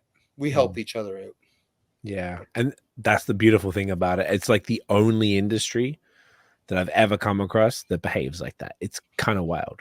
In the best way. It's good and bad, but yeah, it is pretty wild. Yeah, because you'll give it sometimes and you won't receive it. Right. Which is, so. Yeah, I mean, I guess that's where friendships come along. I was kind of thinking from maybe a stance of like proximity. So like if there's a bunch of breweries in one area, that's one of the only times where it's a good thing because people can plan a trip and be like, well, I'm going to do an afternoon on a Saturday. I'm going to hit all three in 6 hours, spend a couple hours in each and take some to go from everything. And it's right there. I could walk between them. There's things like that. Whereas, it doesn't really work with food because you're going to get full. You're not going to go to 3 bakeries in 3 hours or something like that. I mean, maybe some would, but most people won't, But I would, but yeah, I know what you're saying. Yeah. I know, you know what I mean? So it's very, very cool. I'm keeping conscious of time because I know we have 3 more to get through. As much as I don't want to stop drinking this Octopus, should we smash on to the next one, at least for Nate and I, even if you're not ready, Troy? Karmadelic. Go to the Karmadelic. Yeah. Karmadelic. Yes, sir. Whatever you say. Yes, sir. And the Karmadelic was just released. It's another one of our Karma series beers. So we have Karma Citra, Karma Simcoe, Karma Sabro, Karma Cryo, Karma. Did I say Karmageddon? Karmageddon. And then we're sitting around a table last year in Aurelia, Ontario. Okay. Some of our senior managers, and we were just talking about, okay, we have to start planning 2024. And we did the Good Karma 4-pack last year. I don't know if you guys remember that, but we had 4 different Karma series beers in there. And we said, well, okay, we're not going to do the 4-pack this year. Let's do the Octopus, but let's sprinkle the Karma beers into a rotation. And we were like, okay, well, the Karma Sabro, we don't really want to do that one. We're not big on the Sabro hop. And then someone was just like, what about like a name like Karmadelic? We can use Superdelic hops. I was about to say. Boom. Okay. There we go. That's dope. So that's how this beer came to be. That's how easy sometimes it is. So this is just Superdelic, or it's just Superdelic? The majority. Again, we use no hints here, but we use a lot of Citra and a lot of things here. So that's what I was thinking there. Yeah. Okay. But yeah, Superdelic is the big one. And then we wanted like a kaleidoscope look to the label. With that kind of like 70s or 60s like low drug and grapefruit, or not grapefruit, the Grateful Dead, and that's where that came. That's where that beer came from. No shit.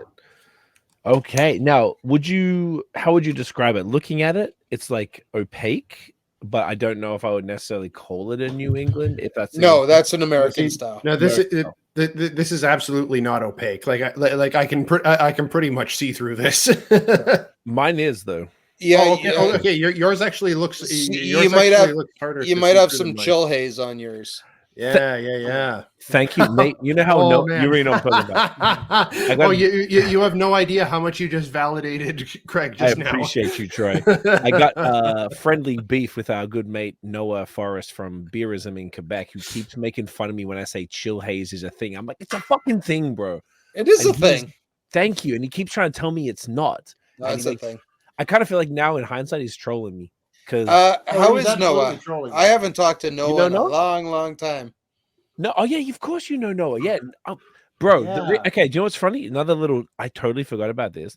The reason I know Bebo from Third Moon is because he won the homebrew contest with Great Lakes, and Noah got me the beer for it to be Oh, like, there you go. my friend Bebo won this. You need to try it. And I in tried like an old Great Lakes growler. Yep, it was not a growler. It was like a can with like a Yeah, paper it was label. the 30th anniversary, 2017. That was That's the one. 6 degrees of Bebo.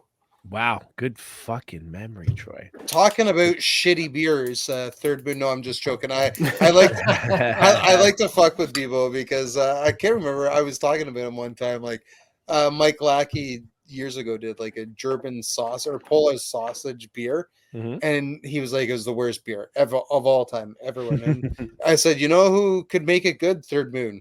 Third Moon could make a Polish sausage beer, and it would be okay.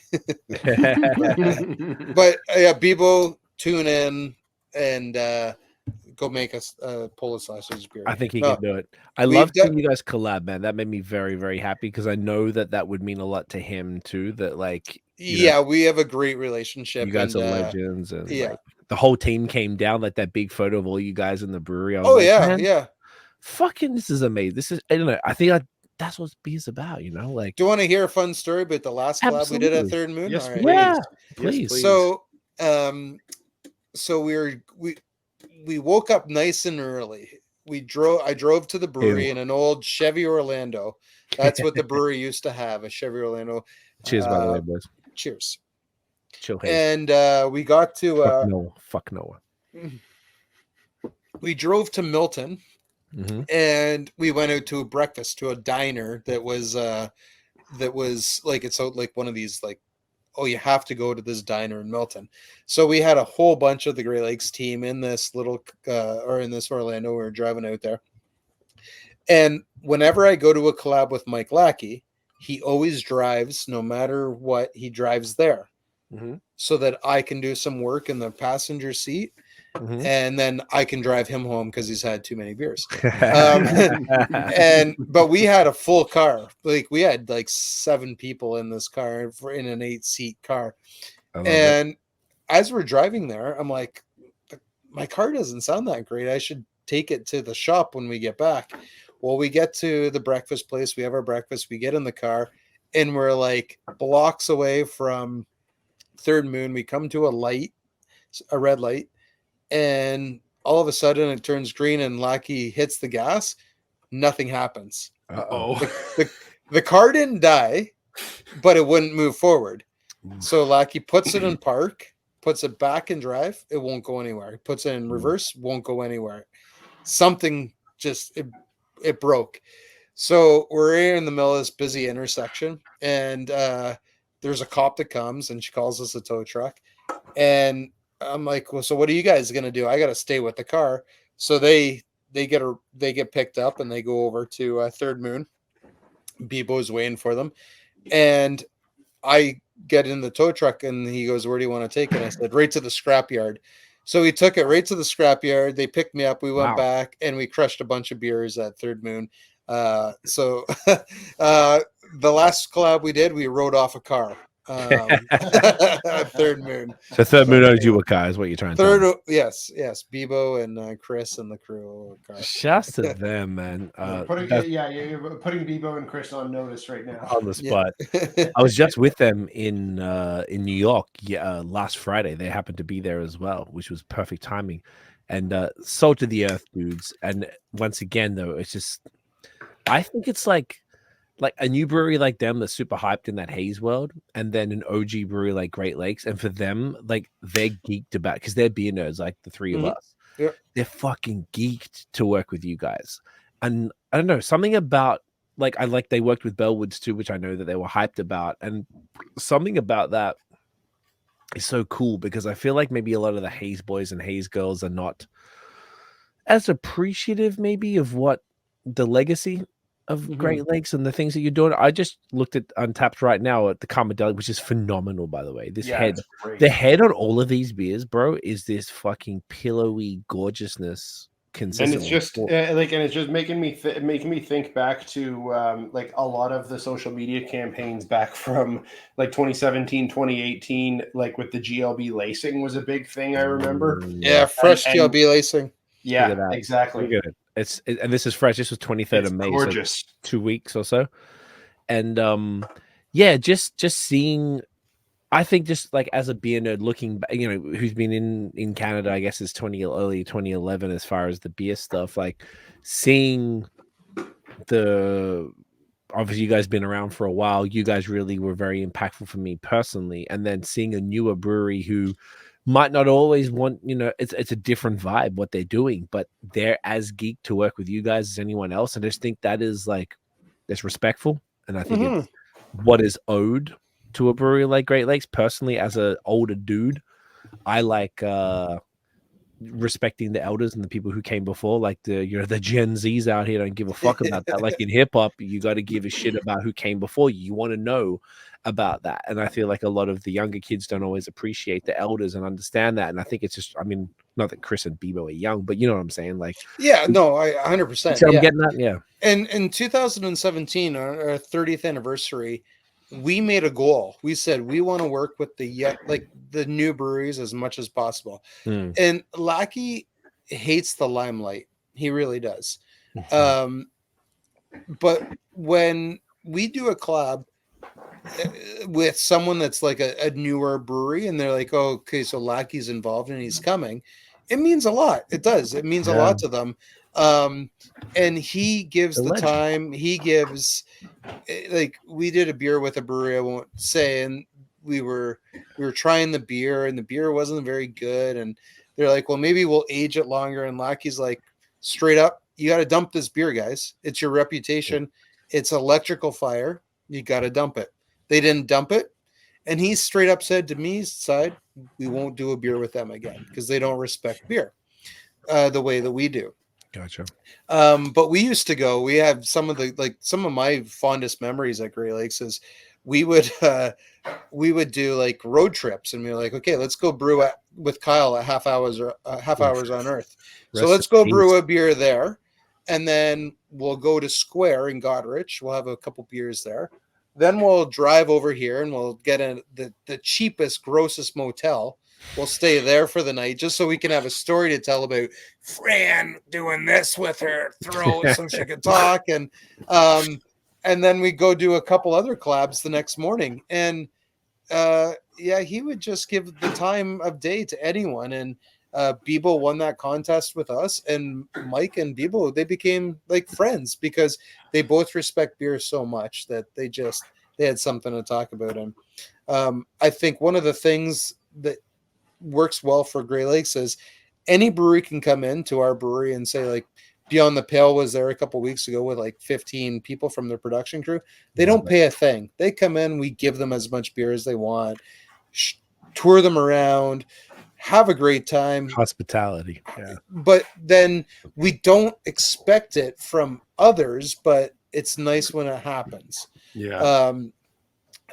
And it creates that camaraderie that's like, hey, we're going to be in Ottawa for a tap takeover.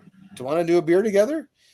So Dominion City, yeah, let's do it. And then, but come in the night before and we'll all go out, we'll all drink and and that's really amazing.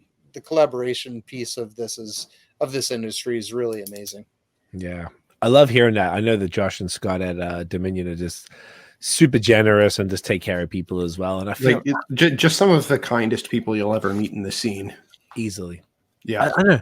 I like that, and I feel like there's this like level of hospitality that beer folks, like whatever the owners, the people who are in charge of taking care of somebody else is. We got that sunny side. There's a sunny side. No, I get that. Bust that open. But it's very cool. It's very cool, and I love hearing that as well. And I always feel like I couldn't imagine that if a brewery is coming to another brewery to do a collab that they wouldn't be extremely taken care of. Like we've done a number of collabs over the years, and there's not one situation where we haven't felt like complete, like they treat you like royalty. You know what I'm saying? Every single time. Well, sometimes it's not even about the collabs. It's just you're going in, like you have a day with.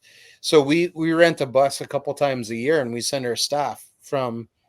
Doesn't matter what department you work in. There's like 25 staff. We break them up. We sent them to Hamilton last year. Dope. And like the breweries are just like, okay, like, can we come to your brewery next? And we're like, of course you can. What do you need? Like 100% anytime you want. And it's again, going back to like the other industries like bread, like in what world does this happen where you're like, oh yeah, you want to come in? Hey, Molson, can we come in and tour your brewery? Fuck no, they would say. There's no, because no one works here. We have robots and automation. But, which is kind of cool, but not human. Yeah.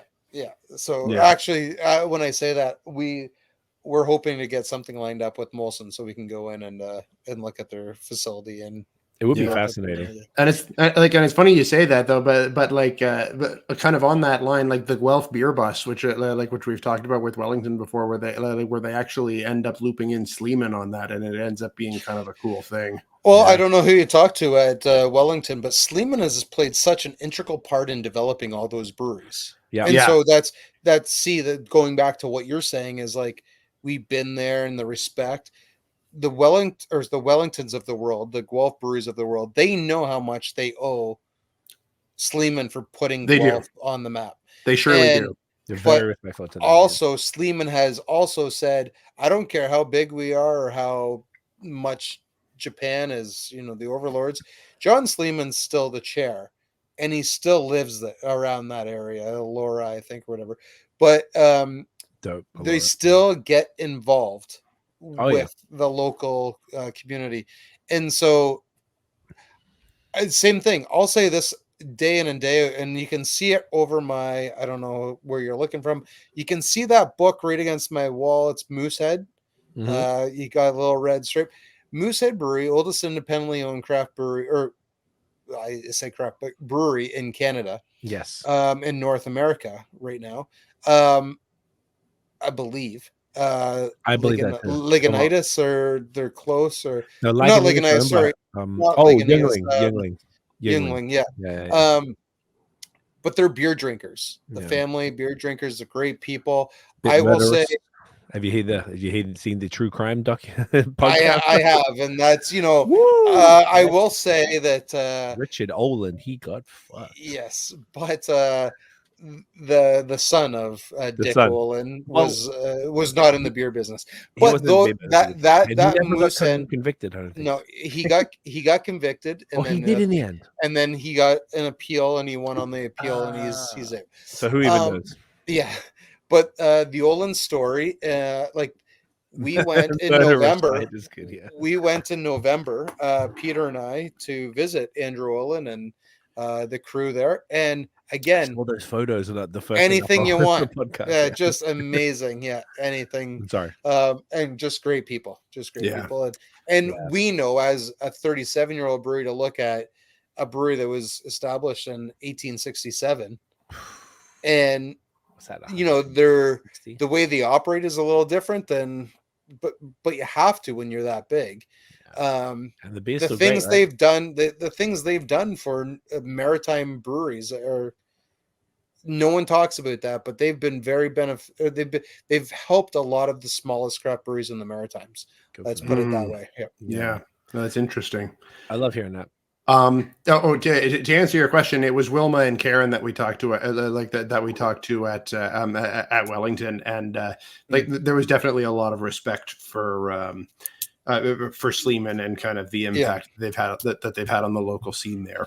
And we've been working on a link up thing this summer, which I can sort of casually plug because we haven't locked it in yet. But we've been having meetings every couple of weeks, and they're extraordinary. And I met the dude who runs the brew pub, like the experimental brewery at Sleeman. Cool cat. They're completely in with all of the six Guelph breweries, and they're in with all of them, and the respect is like there's not like, oh, you're the big guys. Like it's cool. It's very cool. Yeah. We just did a collab with Royal City. Shouts to Dan. Yeah. Cam. That was last week. That was last Friday. And so we went down, and Cam was just telling about the beer bus and how John Sleeman still comes in and drinks at Royal City. He just comes in to see what's going on. I love that. I fucking love that. And then the director of policy or something for Sleeman's is in there and working with them on the beer bus. And so that just remember your roots, because Great Lakes is still very, very, very small compared to like the Steam Whistles of the world, the Amsterdams, but we're like, we bridge the gap between the big and small, and we'll never forget where we started from. I love that. Yeah. Would you guys be sorry, Nate, to catch up? Would you guys be comfortable with a quick bathroom break? Of course. Yeah. I figured maybe we all do it. Then we'll jump right back in. Hold that thought, Nate. Whatever it is, we're going to come back, and Nate's going to say something. We'll be paused. We'll be back in a sec. You guys won't even. We are back. Nathaniel. Now we're back. Okay. Yeah. Just while we're talking about collabs, something came to mind was this was a beer that I maybe had. It was certainly pre-COVID, so this must be going back to like 2017, 2018, something like that. Like one of the times that I stopped in at the Etobicoke tap room, there was a collab that you did with Anderson at one point. It was like a real hazy joint. I forget what it was called. I think there was someone holding a trident on the label. Yep. Do you remember what that one was called? It was called something like three-pronged fork. Yeah, that sounds about right. That was it. I remember that one being like one of the thickest, haziest joints I think I've ever had from you guys, and that beer was really, really fucking good. So we could not. It's funny that you say that, because we have a new marketing person, content marketing manager. She's been around for 2 years, Charla. But we were just talking about taking pictures of different beers and settings and stuff like that, and Sean Atkinson, Moonstone Haze Boy, or Moon Haze or whatever, he took the best picture of that beer, and I still use it in my like examples of how to frame a shot. Right. But that beer, the hops were dripping, extract. That was love Anderson. We have a very soft spot for Gavin Henderson. Yeah, we're big fans. Like Anderson's a good dude. And let me tell you, they do beers clean and consistent. To show you that, like, they don't do the big, they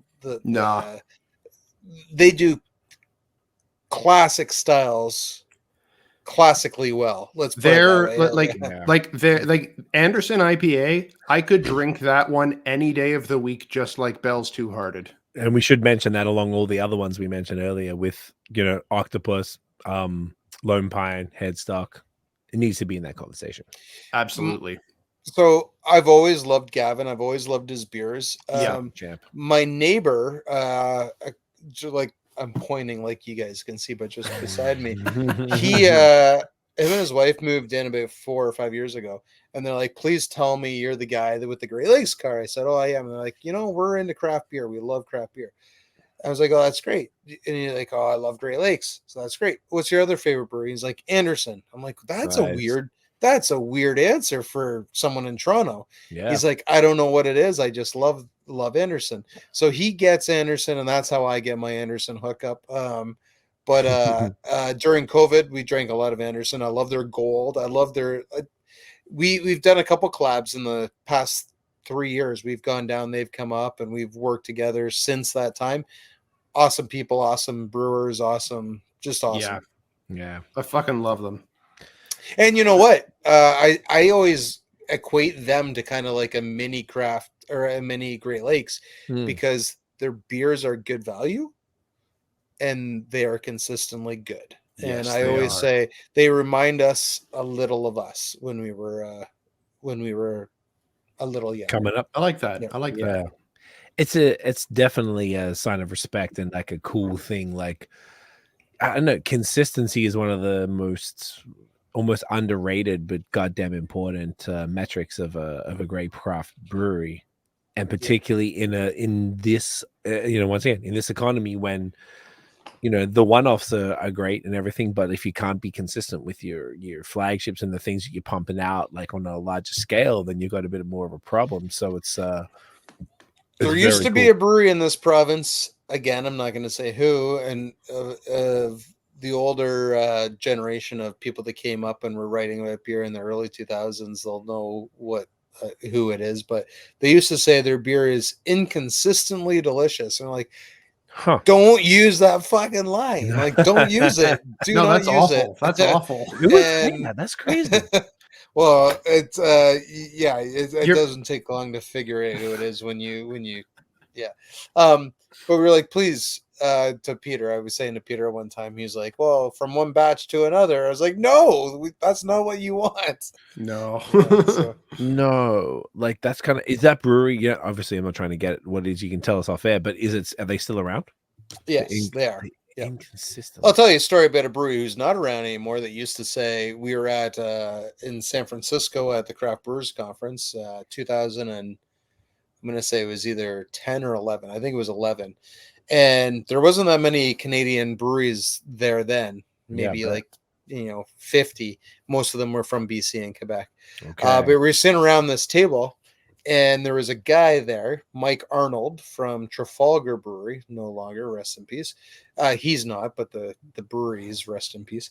And we were just like, Mike, how the fuck do you do it? Your beer is terrible. It's infected. How do you keep getting listings? And he said, I'll tell you, change the label every 2 years. We're like, what? And he's like, change the name and the label every 2 years. And we're like, well, he's like, people will buy our beer once. They might not like it. They won't buy it again. But if you change the name and label, they won't know it's from the same brewery. And I was like, oh my God. So he's not around anymore. Interesting. Yes. I'll always remember that story. Always remember that story from like, you take the cheap way out, you try to fuck with your customers, and look what happens.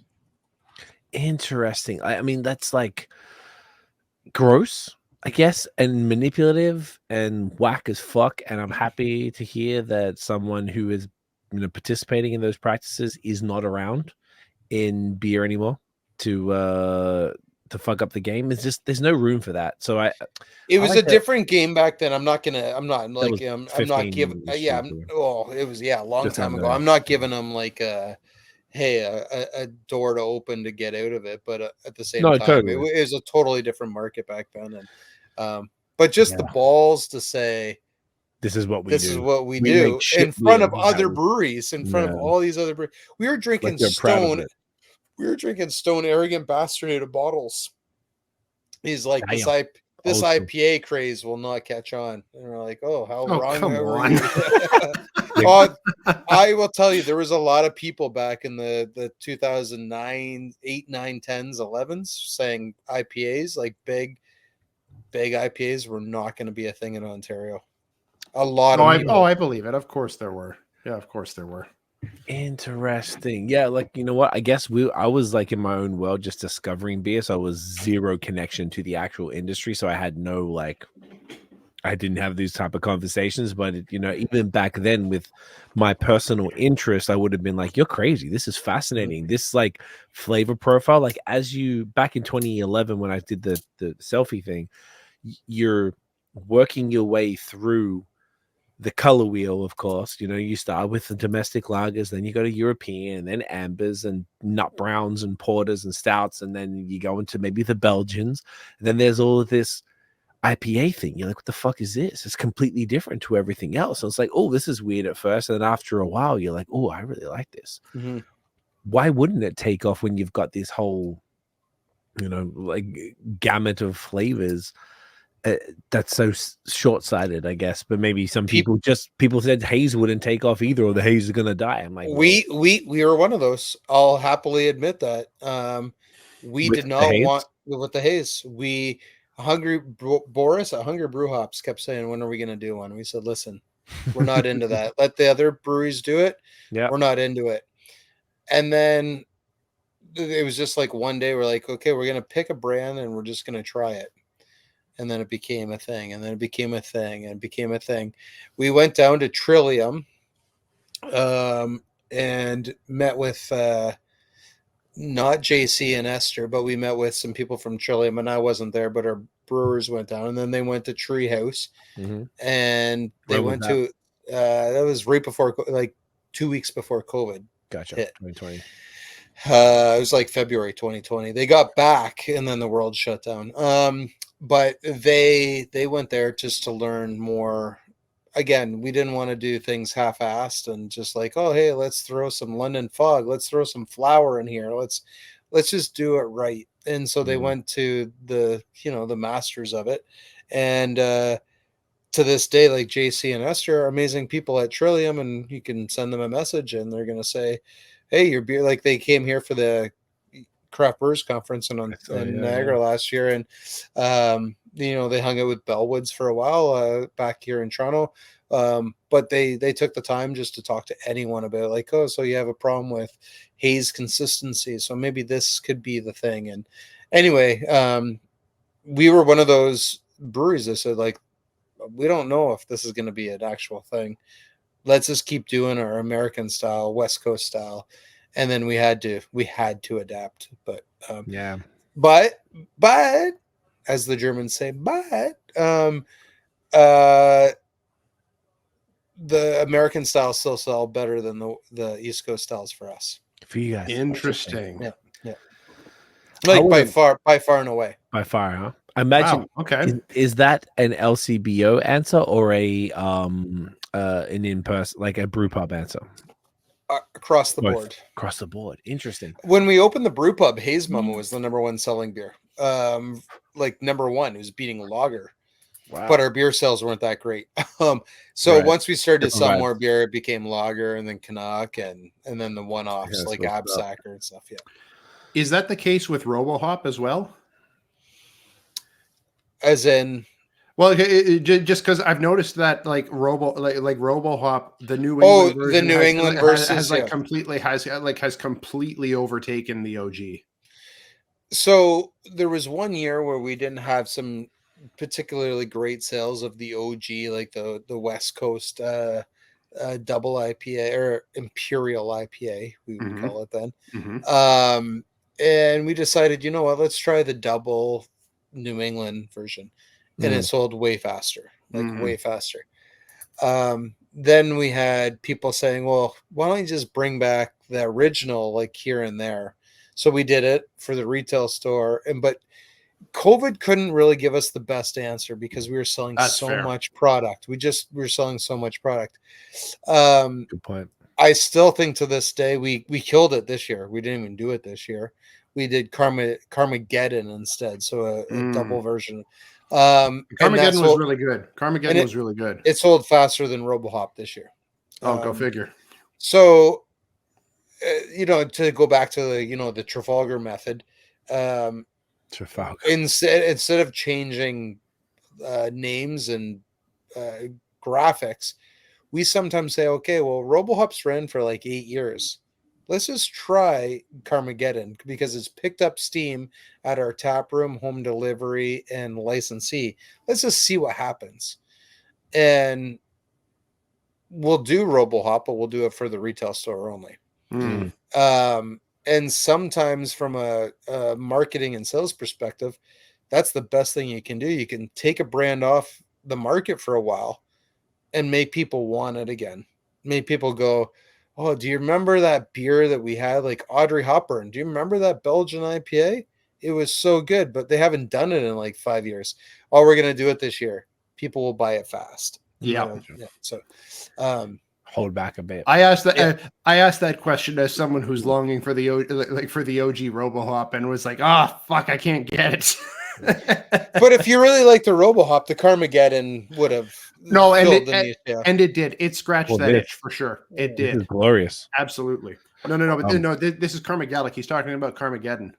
You're right, Karmadelic. Yeah. Either way, this is fucking fire. And all the Karma series, are they, off the top of my head, I know I've had a bunch of them, but like, are they sort of like similar-ish, or are they pretty different? They're all different. They're very different. They start as an IPA base, but Karma Sabro, Karma Cryo, Karmadelic, Karma Simcoe, Karma Citra, different hops, but different ratio for hops per like Whirlpool versus secondary, depending on the hop and the alpha acids, and it's all above my head. Oh, yeah, I've had Karma. Yeah. Oh, I just drink it and talk about it. They brew it, so yeah. No, I respect it. Oh, I must have got a can of this. I had it like at home, so I had it like this, like in February. Okay, I love that. Carmageddon. Yeah, shit is killer. But I like that you've got this whole series of this that's sort of all like, there's like a similar-ish thing, but there's like a spread of ABVs too. Then yeah, and it's why recreate the wheel when you have a brand like Karma Citra, when you can adapt and build on that instead of creating brand new. Take a base and just manipulate it and play with it and have fun with it. Keep it in the same stylized artwork. So you have the hand and the hop for all the different Karma series, and then the Karmadelic, when you think of the kaleidoscope, and like that just comes to mind right away. And then the pink and the colors, the green, the blues, and it's just very cool. Yeah. Oh, it's gorgeous. I love it. On that, we should probably get the next one, right? Yeah, you were reading my mind there. I could tell. So, of the order, what will we? VAVROOM. That's right. Oh, now we're doing the new. Yeah, that's right. Now you get into the New Englands. Yeah. There she is. I gotta fix this fucking light. Goddamn light. If there's an electrician out there who can just like make this thing good, the guy did a great job on the light, but he did a terrible job on the electrics. It's just like a shitty little. It's just like whack the way he did it, and like I'm not a guy. Oh no! Did the thing break off? Oh fuck! Did you catch that Aussie twang in there? That oh no! Oh no! Oh no! That's racist. That's racist. Nothing. he rolled over the wire with his chair, guaranteed. I keep it on top of another cooler, and I got a whole bunch of like black marks on top of it from like when it's firing up. Fuck. Okay, this is problematic, isn't it? You guys talk about this beer for a sec while I try and fix this light. Yeah, man. Tell us about VAVROOM. It's a New England IPA, and you're gonna like it. Oh, look at that! There you go. Oh no, I'm holding it manually, and it smells like a birthday cake candle. Okay, hold on, Nathan. Boy. Hold on, Nathan. Oh, okay. Oh, stop. Pour that sucker right into the middle of the glass. Okay, let's just like a Weiss beer, nice and slow, right in there. Nice and slow. Yeah, look at that. There we go. I stopped at the right time because that was just about to spill all over my keyboard right there. Even if but look at the head on that. That's just so fantastic. VAVROOM has a bunch of different tropical hops in this one. I'm not going to say which ones because we're working on this brand. Okay. It's not because I'm an asshole and want to keep the secrets to ourselves. It's because we're just not sure if it's going to be in there next time. So we don't want that inconsistently delicious line to come out with this one. But good callback. We've been playing with this one for a little bit. This is the second one we've done. And we just kind of tied it in with just recently the F1 that was the happening. So we had it at the brew pub, and we put on the actual race. But it's a New England style IPA. It's tropical. It's sweet. It is creamy. It's full bodied. And it's a big popular brand for us right now. So like I said, the second time we've done it, and it's people are loving it. Right on. I love it. What's the do we know what the hops are in this bad boy? So he was just saying he's not Oh, going we're to not say. gonna say. I'm not mad. Sorry. I gotta pull some tape out. This thing's fucked. Yeah, all right. Okay, so I'll go ahead and give this a taste while you're getting go give it a taste. Just give me a moment if you guys could just yap while I'm doing I'm an electrician now. So if anyone wants to hire me. So grocery stores, fellas. That was quite a hard segue right there. I like that. Yeah. I like that, Dre. I like that a lot. Well, we're gonna VAVROOM right into convenience stores. So Yeah, man. You drive it. You go get right in there. it's unbelievable that we're doing it this fast. We've been on a couple calls over the last 2 weeks, where we're still trying to figure out exactly what everything means and how it's going to work. But like we had an OCB AGM the other day. Jason Fisher from Indy Ale House, he's now a board member. He got elected as a representative for the small category, and Josh McJanet from Dominion City, he also got Josh got a board seat. So the two of them join the board. But the biggest conversation at that meeting was the retail landscape. What's going to happen with the retail landscape? And about to get fucking shaken up. About to, it's happened already, but yeah, we just don't have the answers yet. So it's you're going to be able to buy beer at grocery stores in 24 packs, 30 packs. You're going to be able to buy beer at convenience stores across the province. The convenience store has to buy it through the portal. LCBO is going to control that. They can set their own pricing. They can't negotiate with brewers on pricing. So this is the biggest shakeup. You had it. It's gone. This is a nightmare. Yeah. I wish this wasn't happening on air. Like, it's It's the biggest shakeup. It's the biggest shakeup to beer since, honest to God, Prohibition. Yeah. Seriously. So I was just reading the early implementation agreement that the government signed with the three big brewers that own the beer store and the beer store. And there's a lot of shit in there that, I wish the media would talk a little bit more about. But essentially, it sounds like the big three can expense office space, new staffing, recruitment, hardware, technology, vehicles to help with this new model of retail. And I was just saying, like, how come we can't do that? We have to expand. We have to grow. We have to do points of distribution. Why can't we build a government? But because these guys own the beer store, they get some special treatment. So that's whack. Yeah. Why is that? Like, why? All of this is just like, I don't know. Maybe I'm too like naive and logical. Like, if there's no logic to all of this, I give up.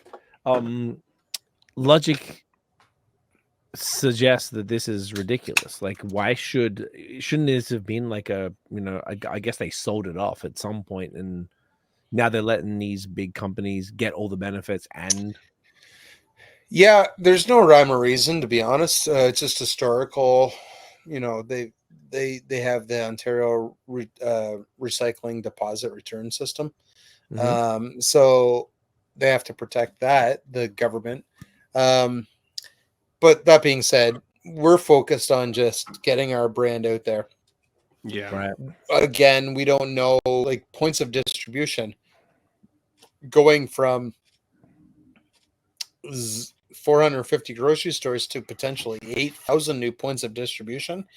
It's crazy. not going to be that overnight, but still, how are we going to adapt? How are we going to scale up? How are we going to get the product out? How are we going to price it? Craft breweries are always good at adapting on the fly and getting things done in a fast, efficient manner. Well, maybe not so efficient, but Efficient enough. we don't know what's going to happen, and September 5th is going to be here before you know it. So, oh my God, yeah. I mean, we're already in mid-June right now, and as you were saying, those figures going from like 650 points of distribution to like potentially up to 8,000.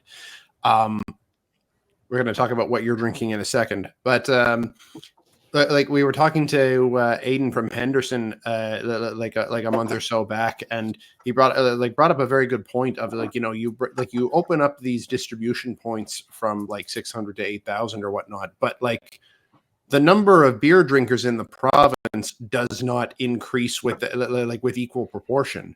So like, you know, No. this opening it up to to that way does not change things to the proportion that it seems like it might if you just look at those numbers alone. Like there's not that many more beer drinkers in the province as there are distribution points opening up, which which kind of makes for a confusing landscape as this goes forward. which is probably the most intelligent thing Aiden has said, other than Dill Pickles. No, that he's 100% right. He's 100% right. So you're gonna put in beer in convenience stores, and then you're gonna lose margin on, not lose margin. Sorry, you're gonna lose. Grocery store will suffer from that. You're talking about lottery tickets and beer stores. Yeah. Convenience stores are gonna lose out on that. Yep. So it's all to be seen. How is it all going to shake out? We're still trying to find out. So yeah. It's very confusing to kind of to kind of see this, and to really kind of answer the question of who benefits. It's really hard to say. And I don't think that we all benefit for the next year and a half because of the cost of service from the LCBO is going back to us. What does that mean? So every time an order goes through, like say from grocery, there's a cost of service to the brewery. So they're going to pay us back for all that because they're processing it. The government's saying, well, that you don't need to do that. You can just, that's what you're here for. Which is good, because we're going to have a bigger cost route to market to get 2 cases of Canuck out to convenience stores across Ontario. Like 2 cases, that's just to get 2 cases to a store, it might cost us the amount that we're charging them to sell it. So there's all these things that we still got to go through. So do you think there's going to be like a fuck? Whoa. Oh shit, dude! I'm so this is like I feel like you got to just leave the light be, man. Just leave it be. It's unplugged. It's a pet peeve. I just don't like things that you pay for that don't work. It pisses me the fuck off. Do you? I lost what were you saying before I got burnt? This is I don't know, but my focus is on your on my it wasn't electrocuted, thankfully. It's just burnt. We were talking about the benefit to the breweries over the next year and a half of this. Fuck, I completely of what they're of what they were going to be paid back. From what? The cost of service. But anyway, I'm good with doing like a little. Why don't you tell us about what you're drinking? Tell us about this GLB Weiss beer. So this used to be called Morgan Muffel, and Morgan Muffel means someone who is a little bit grumpy in the morning, and we felt like this beer is a brunch beer, so we're like, get your ass out of bed, go have a Morgan Muffel, go have a Weiss beer. I'm pouring it into the wrong glass, but we won't judge it's a real authentic Bavarian Weiss beer. Fabian had a great line on the back of this, and I love this line. With a blend of Bavarian brewing precision and Canadian charm, we tip our toques to the masters. I love that line. That's pretty dope. Yeah, it's pretty great. It's can conditioned and vessel conditioned. So kegs and cans are all conditioned properly in the German tradition.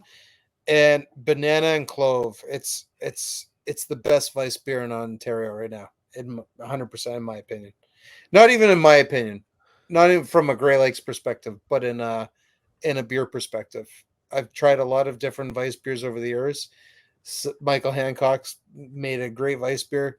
Silence is doing a good Weiss beer. This is the best Weiss beer in Ontario right now. I love that. Right on. Love that. It's no one's doing them either. It's super. Oh, that's true. That's true. Yeah, as far as like, how does that sell? Like, as far as the Weiss beer, like, because I remember I used to come specifically to get Miami Weiss from you guys back in 2011, 2012. And that just dropped recently, didn't it? It did. We just canned it 2 days ago. Miami Weiss is not a Weiss. It's a white pale ale, and the write up on the back kind of describes it like, sorry, we fucked you up by saying it's a Weiss beer. It's just a marketing ploy, but well, this one is straight up Bavarian. It is banana. It's like a Schneider Weiss. It's so quality right now.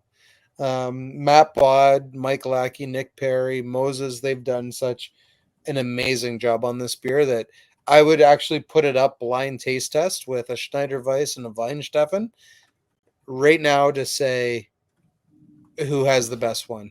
And I'm so happy and proud of this beer. They did such a great job. Yeah. That's awesome. So before I got stabbed Burnt, so we're talking about like the move into convenience and stuff. So like, do you foresee any like the way it's going to work? Like sort of we were saying, like there's not going to be more drinkers than now necessarily. Now you're just going to be, it's almost like you're taking the LCBO SKUs and beer store and grocery and just spreading it across, I think you said 8,000 locations. Yeah. How do you foresee that going? Crystal ball, I don't know. Because we don't know who's even going to get licensed. So what does that mean? As a convenience store, you have to be licensed to sell. Oh, so not all of them will do it. Yeah, so you have a lot of the Ontario Convenience Store Association. The president of that association also is the president of the Korean convenience stores. And so you have to be 18 years old to sell product. And sometimes they have kids working there? Yeah, well, like high school kids. But then you have people of Muslim faith who can't be around alcohol, so they're not going to get licensed. So there's going to be less points. So yes, but we just don't know who's going to have the licenses yet. That said, the big ones like Circle K and Rabas and the Petro-Canadas and the gas stations, and we anticipate they want 100% of their stores to have alcohol in them. So we're doing some work behind the scenes to try to get ready for that, and then and get out there and just put our name out there saying, hey, we're willing to work with you. We don't know how the training is going to go. We don't know how distribution's going to go yet. Like the Minister of Finance has said we can self-distribute, but does that mean we can self-distribute to a warehouse and they distribute? These are all things we're still trying to figure out. Okay, you know what? Now I remember what I was going to ask. So I came from living in Montreal for 10 years. Montreal has had a specialty beer store model and convenience store, gas station model forever since I was living there. So obviously long before that. So I'm used to seeing beer everywhere I go out there. Coming here and then seeing all the restrictions, it feels like Australia, like this kind of like real, like, you know, it's a little more controlled and a little bit kind of wild. Little bit more controlled. It is controlled. Yeah, a lot more control. I'm trying to be gentle. I'm trying to be gentle, Troy. What does the C in LCBO stand for? Yeah, good point. Liquor Good point. Control Board. I was going to say another C word, but let's not go there. So then the thing that we saw in Quebec is that a proliferation of distribution companies that were I obviously knew a lot of breweries out there, heard a lot of mixed reviews about every single one of them. But there ultimately was little choice. You had to go with one of them at some point, because unless you hired somebody that was able to go around to those thousands and thousands of sale points, it wasn't practical to be able to do that. So do you foresee a similar system here in Ontario to Quebec? No.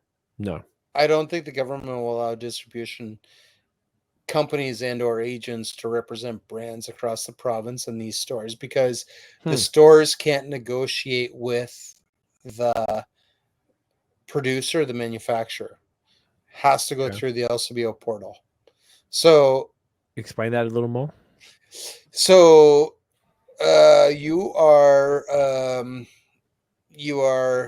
BAOS convenience store on the corner of A and B Street, and you want to get beer into your stores and wine and cider and RTDs.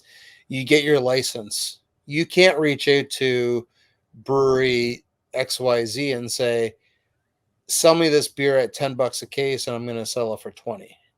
That can't happen. The brewery has to put their pricing into the LCBO portal. BAOS has to go into the portal to order their beer, pay for it, and then it gets shipped to them. So there's no inducements, listing fees. And in Quebec, I'm not going to say that happens, but they can have agents go in and directly consult with those stores. That's actually true, though. They can. I know they do. Yes, but I mean, legally they shouldn't. Legally, you can't go in and say, "Hey, you need a fridge." If you sell our product, but I'll give you a fridge. I got you. Yeah, and so even but Ontario, that's like you can't even directly talk to the convenience stores the way the new early agreement framework is on pricing. That cannot happen. You have to put your pricing into the LCBO portal. The convenience store goes into that portal and then orders through that portal. So whatever price you put into the portal, they have to order from. And interesting. So there's no negotiation with the store level, because you can't do kickbacks, because you just, is that the reason they use the portal is to stop the kickbacks? Well, that's one reason. Price gouging. Like, we don't want brewery F to go in and say, or brewery M or L or S to go in and go, hey, you need a new fridge, and I got tickets to the Maple Leafs, which we sponsor, and if you put 80% of your MCS beer in here, so I see where you go. Yeah. I realized those letters weren't random after, as you're saying them. I'm like thinking, oh, look at Troy, fucking this guy. Yeah. Interesting. Okay, so it's going to be a process. It's going to be a gong show. It's good until the end of the early implementation period, which is also referred to as the interim period, which ends December 31st, 2025, which would have a full year. Which would have meant the expiry of the MFA originally, so that changes could have happened in January of 2026. Now, the early agreement and the master framework agreement are folded into one, and they end together December 31st, 2025. The new agreement has already started, but it's extended to 2030, and it's called the Modern Beer Marketplace. So a lot of moving parts right now. along with the LLCA, which is the Liquor Licensing Control Act of Ontario. Okay. So with that said, so it sounds like, yeah, not the optimal situation. Is Great Lakes, I mean, you don't have to answer this, but is Great Lakes sort of Ready? ready? Are you excited? Are you going to jump on it? Or are you going to wait till it irons all at the I think we have to be ready for it, and I think we have to anticipate that we will attack it, because if you don't, you lose shelf space. Gotcha. We're not going to pay anything for it. We're not going to negotiate anything for it. We're going to put our pricing in the same that the LCBO pays, the same that the beer store pays, and we're going to have meetings. So it's still like, there was a lot of media that I did when this was announced, and I said it's a wait and see game. It really is.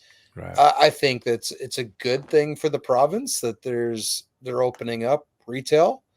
I also think it's a slippery slope when it comes to why can't I open another store? Why can't Great Lakes open more stores? Why does the beer store get to sell lottery tickets? Why can't we sell lottery tickets at Great Lakes? Like, what gives them special treatment? If we accept delivery or deposits, can we sell lottery tickets? But we can, as in the current system, and they're getting lottery tickets, which means people will come in, and I don't know. It's just it's a wait and see game. But let's talk about something funner. I'm down for something funner. Yeah. The other thing I wanted to touch on, then, if we want to do a bit of a left turn, I don't know how much longer, because I know we're kind of around the time that you were talking about. I know we have one more bit. I'm good. Let's keep good? going. Okay. I got the beers in me now, and I'm flowing. You feel it flowing? There we go. There we I kind of got that vibe. So before we get into the next one, look, Troy, technically, I think we're competitors now. Ooh. You know, and I owe you guys a mea culpa. I really do, because I had Jordan St. John on the show a couple weeks ago, and we were talking about how come no one talks about beer anymore. And we were talking about like print media and bloggers and stuff like that. And as soon as the show ended, I was like, oh my God, I fucking didn't say beer and other shit. And I felt bad for it. And so I owe a mea culpa to you guys. And you know what? And you know why I didn't, and I think I feel why I slighted you a little bit, because when I was doing it myself before I worked with Great Lakes, I was talking with the same people that I came through with. Okay. Anyway. What do you mean by that? Because you were at Taps and you were talking with the same people who were writing. Well, essentially, it was writers at the time, because podcasts weren't really before even Taps. I was a blogger from 2007. Like, there was only like 4 of us in Canada, and then it became like 10 of us, and then now it's only like you guys, Ben Johnson, and Jordan. And Stephen, essentially that, and Stephen Beaumont still writes about beer. Yeah, we were I like to do goals, and we like to do company goals, and I said we've been a sponsor of podcasts, and I love the medium. I love conversation, and I love hearing stories about, like, for example, I love hearing stories about like Bebo. How did you get started in beer, and why do you do the shit that you do? Why do you do fucking garlic beer and truffle beer and stuff like that?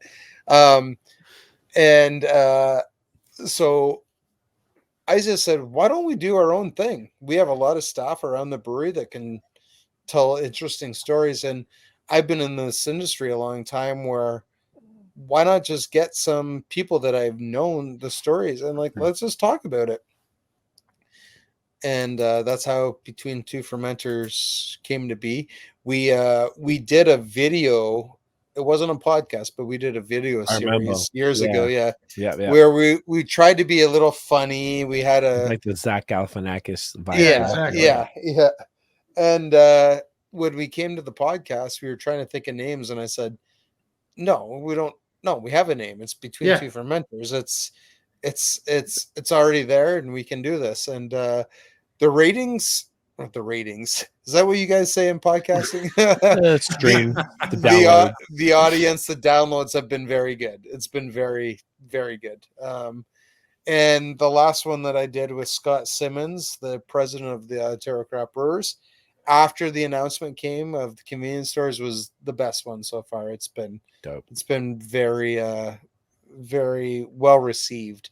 But we sponsor a lot of podcasts. We just sponsored a big podcast summit called the Soundwave Summit in Toronto by a lot of independent podcast companies, Lead Podcasting, Sonar, and others. And I don't know. There's something maybe selfishly. I love this medium, so I wanted to get into it. But there's a lot of stories to be told in Ontario beer. And I thought this is a great way to do it. Love that. I love that when breweries do their own pod that isn't self-serving. I think it's sort of valuable and few and far between, but very cool if you're able to swing it and understand the medium. It's kind of like different to everything else. Like it's kind of its own thing, right? When we started, we did too many of our own staff.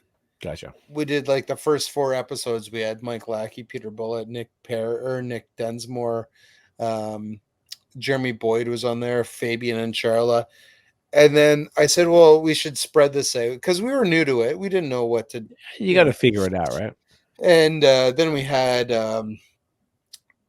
Island Cafe in Toronto, which was our biggest account in the summer. It burnt down. So we're like, well, let's get them on and talk about it. They haven't done any publicity. And so that was very well received. And then some media picked it up. But Scott was a good one. Jordan was a good one too. People like Jordan's take on things. We have Jen Tamsey coming on the show from Beer Town. Yeah, we love Jen. Yeah, she was on. She was on with you guys like last year. Last year, yeah. She's great. I've known Jen since like 2012, which is amazing to see where she's gone to. Yeah, like she was just knighted as a Belgian beer. Yeah, I heard about that. I said that to you, Nate. Yeah. It's just been fun. Like it's a fun thing to do. Like we're sitting here tonight talking and drinking like 6 beers or whatever. We try to keep it to an hour just during the weekday, and but we had Les Murray on from Toronto Festival Beer, and that was a fun episode because he had some fun stories to tell about TFOB. Oh, I bet. I bet. Yes, and you had Josh from Dominion City on not too long ago. Yeah, Josh and I, when Dominion was coming up and making like a name for themselves, and they were the darlings of craft beer for a bit there. They were, and everyone thought they were sitting on like this golden stool, and I remember, no word of a lie, and Josh and I become very close. But there was that one time where there was talks of doing a collab, and they're like, well, you guys are like, you're known for like being like out there and fun and crazy. And we're like, yeah, well, what do you guys aspire to be? And anyway, Andrew Farrell, I don't know if you guys know Andrew. Big time. We both know Farrell. Farrell's a mate. Shasta Farrell. Yeah. What a champion. Yeah. And so he originally was like, okay, like, Troy, can you help us get some Toronto accounts? And like Bryden's on Bloor. Hey, can you put in a good word for us? Yeah. And so long story, we ended up getting to know each other very well. And then we did a collab. They agreed to do a collab, and then I met Josh. And Josh and Josh owns the brewery. I don't own anything. But Josh and I connected on like an owner to like peer respect level. And then so we were in Ottawa when that happened, and then he came to Etobicoke to brew a beer with us, and the brewers were in the back, and Josh and I just sat in the front, and we just talked about business, and we just talked about like get like shit or get off the pot, man. You gotta invest in your company from a political perspective, join the OCB, get involved, get out and get to know other breweries. Like you can't just hide in Gloucester or Gloucester, whatever the fuck it's called. I still don't know what it's called. It's Gloucester. Yeah, Gloucester. And so Josh took that to heart. He really did. And he said, you know what? I got to get more involved as an owner, as a person who represents a good chunk of Ottawa beer. Yeah. So he just ran for a board seat. I said he got in. He's now a member or a board member of the OCB. But he brings people down to the conference. He's getting more involved, and that's going to help his business. And he understands that. He's got a great head on his shoulders. He's a fantastic guy, and they've done some great things. But Josh and I, we were drinking at the speakers tasting. That's where it was, at the Legislative Assembly of Ontario. And I said, hey man, I need a guest like tomorrow. Can you do this? And he's like, oh fuck, I'm driving back to Ottawa tonight. And I said, Gloucester or Ottawa? And no, so he joined us virtually. He didn't do it in person, but he's like, I'll do it. And it was a great episode.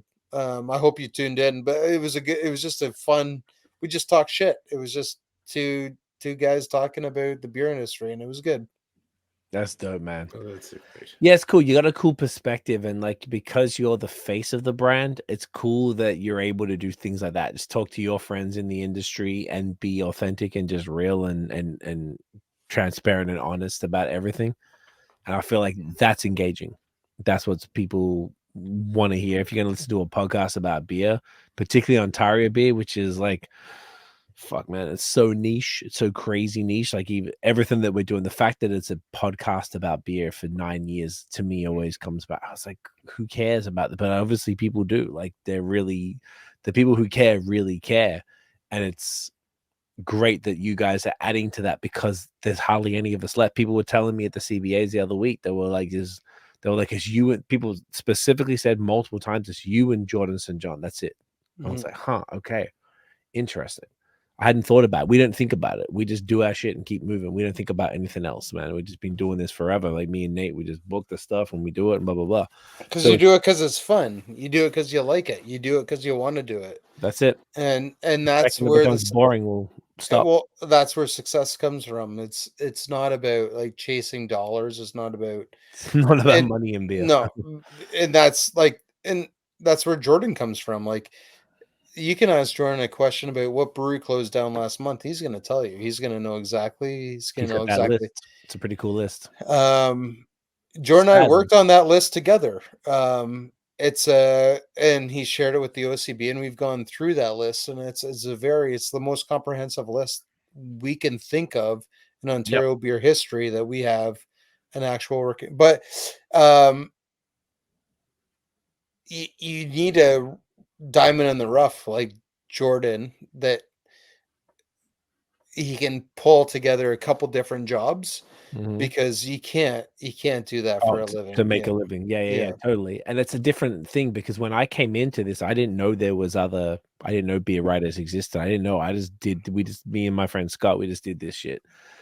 And then over time, you're like, oh, there's these beer writer people, and there's all these different like avenues, and we were new. The funny thing is, all those people that are doing podcasts now, they gave me shit I remember, man. I You remember. remember? We talked about this off there. So, I Yeah. never forget who fucking said words, Yeah. and I have a trademark on this name that I could pull some stuff if I wanted to, if you know what I'm saying. But, Yeah. like, it's cool to see Great Lakes do what you're doing, though. I think it's like I've seen a few other breweries do podcasts, not really much in in Canada, but elsewhere. And I think it's really great that you guys are doing it, because you're such a great speaker and a great face for the brand, but also a great face for Ontario craft beer. And you can talk to these 100%. people on a real level, and you can listen to a podcast like Between Two Fermenters. You can be like, this is not a Great Lakes circle jerk or promo. This is like Troy as a dude who happens to work for a brewery but loves craft beer, and have a real conversation. And I think that's valuable, because we're in the downslide. When everything was up, there was a bunch of people doing this stuff, and they all dipped. And that's the thing about podcasts and about like consistency over time. People aren't at all. Yeah. So it's cool for you, because you've been a consistent dude since I've been doing this. I feel like we connected, I don't know, a bunch of years ago, but you've been doing this for a long time, and it's great that you, of all people, when I saw that you guys were doing this, and I remember the videos obviously we're talking about, but then at a more serious level with the pod, I was like, it needs this though.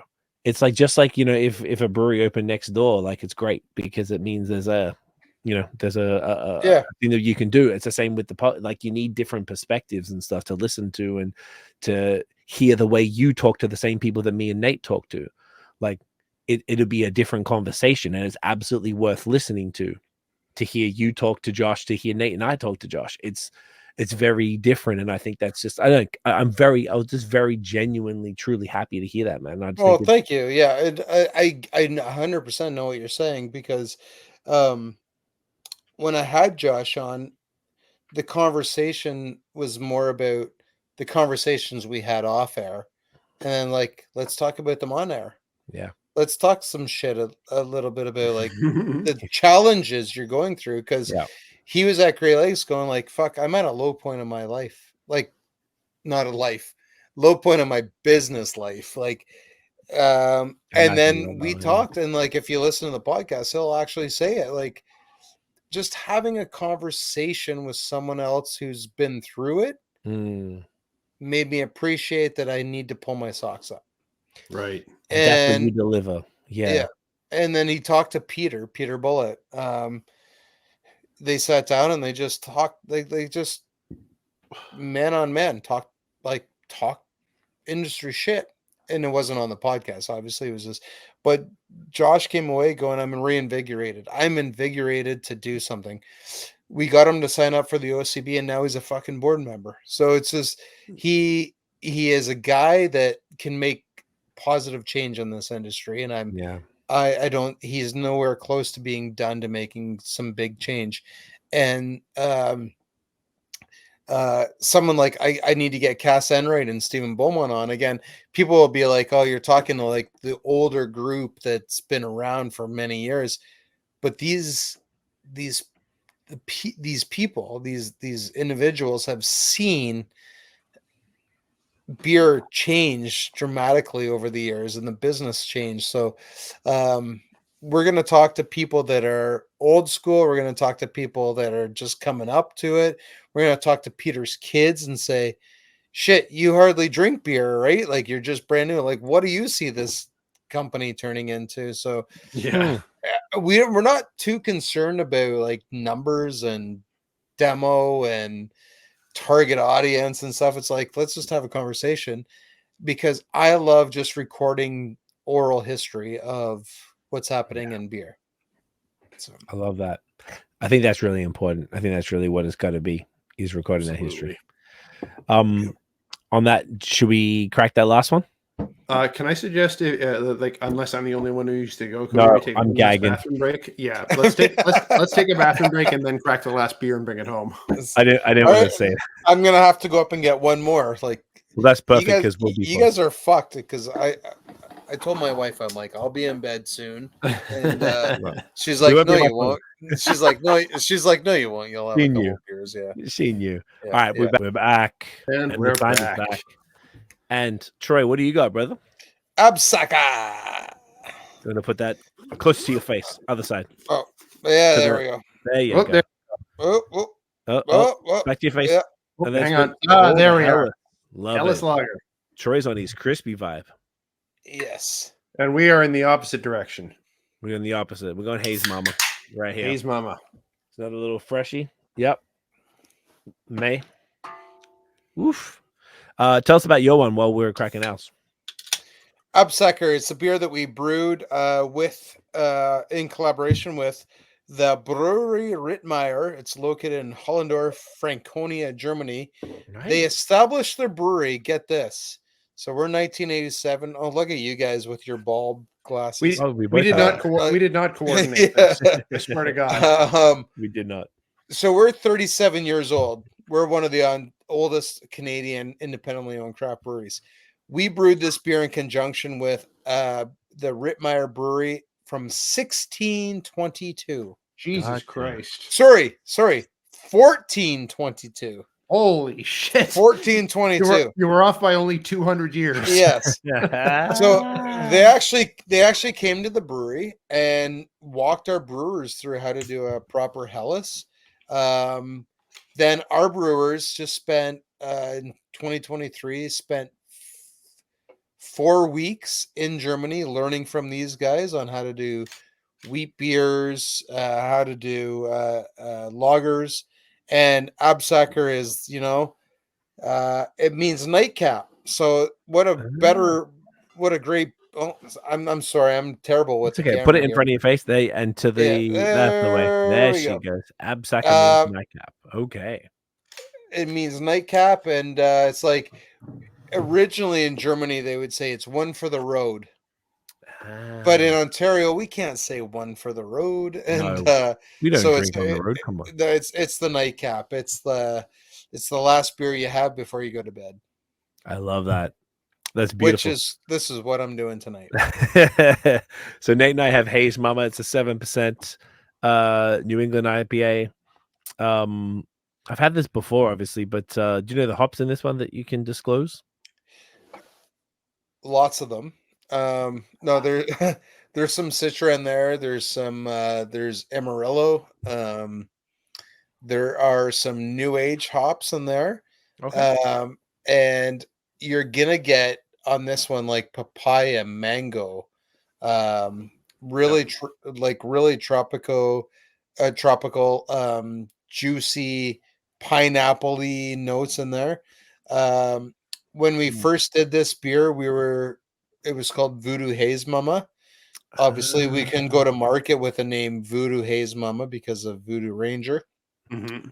So we called it Haze Mama. We came up with it. If you read the write up on the back, it's like brownies taste good. The object and light and dark. It's a pretty wild out there write up, but it's a big beer. It drinks less than 7%.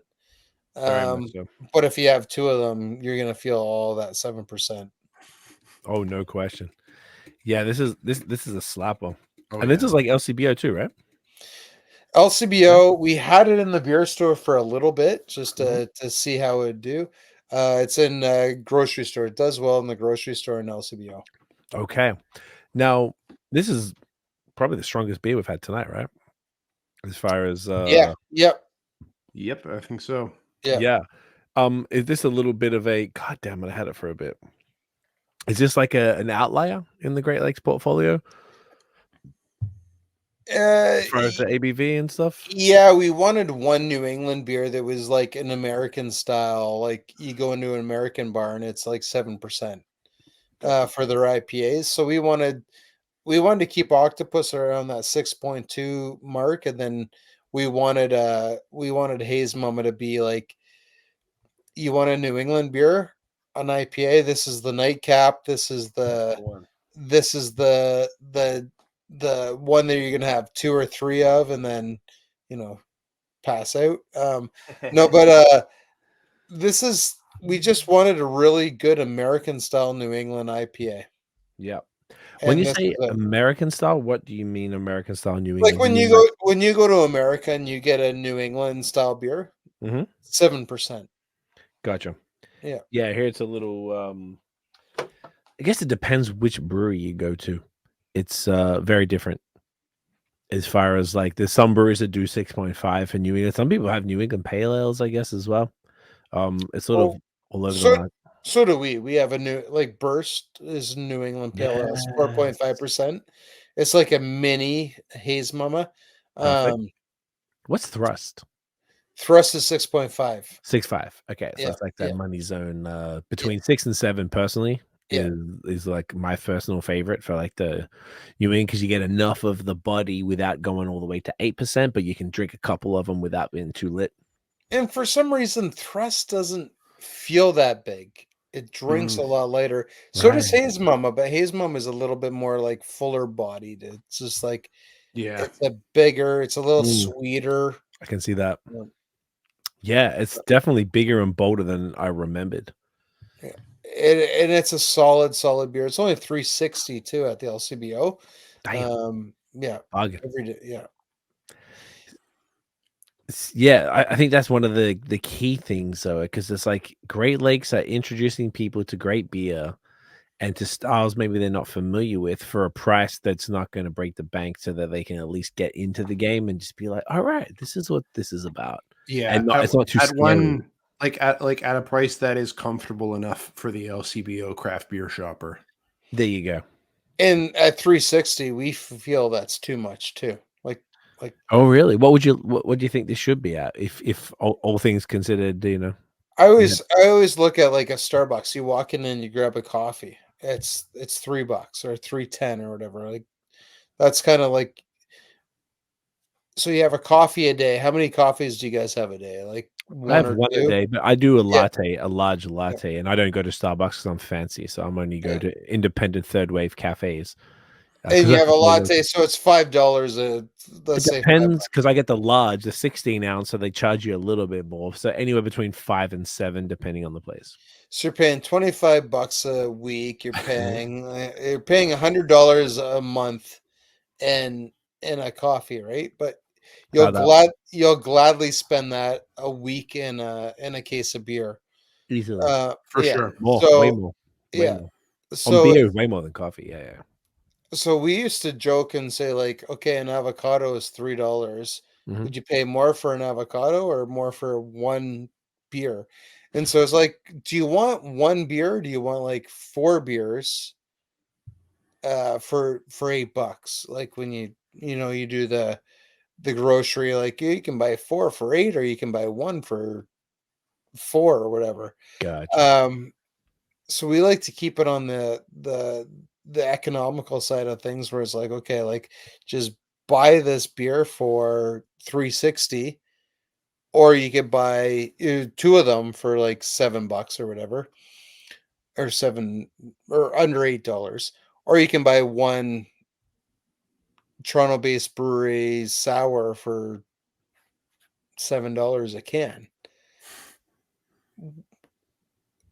So that's we think it's a little too much. We would rather at this, but we'd rather drop it, but you can't in this economy. Like you just can't do it. We're seeing Mm. craft beers on shelves, honest to God, for like $6 for an IPA.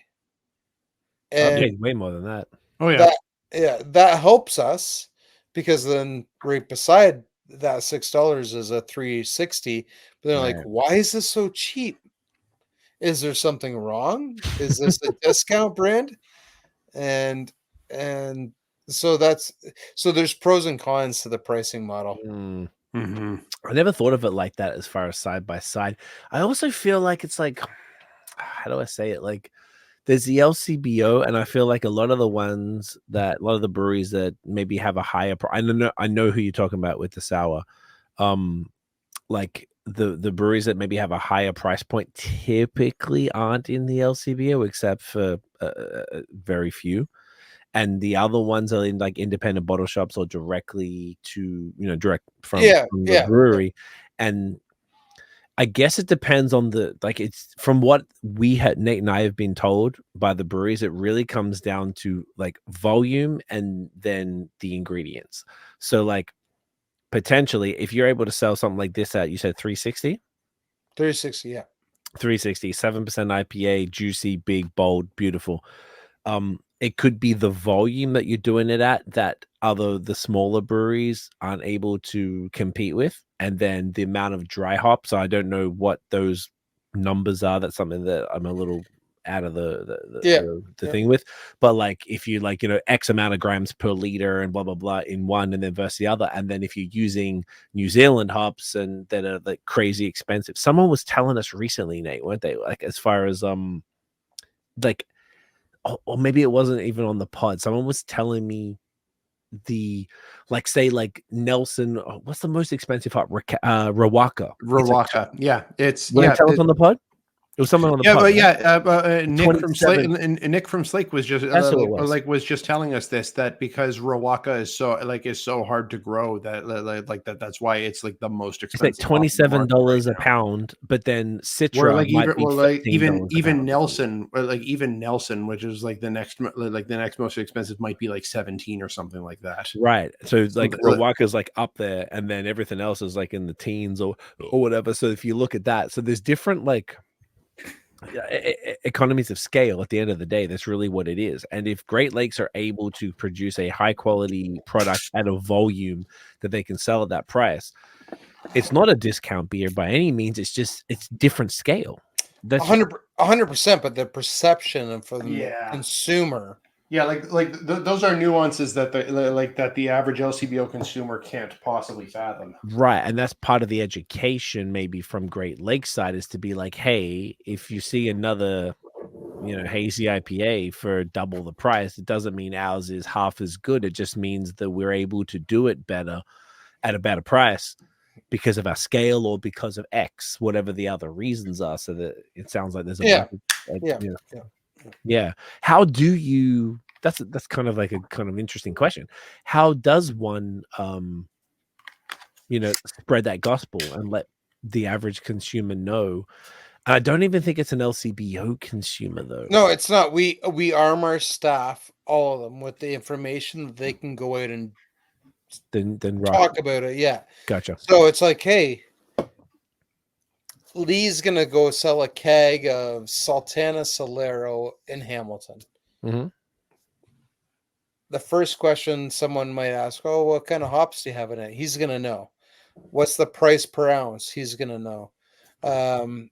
What's the price per ounce versus a competitor? He's gonna know.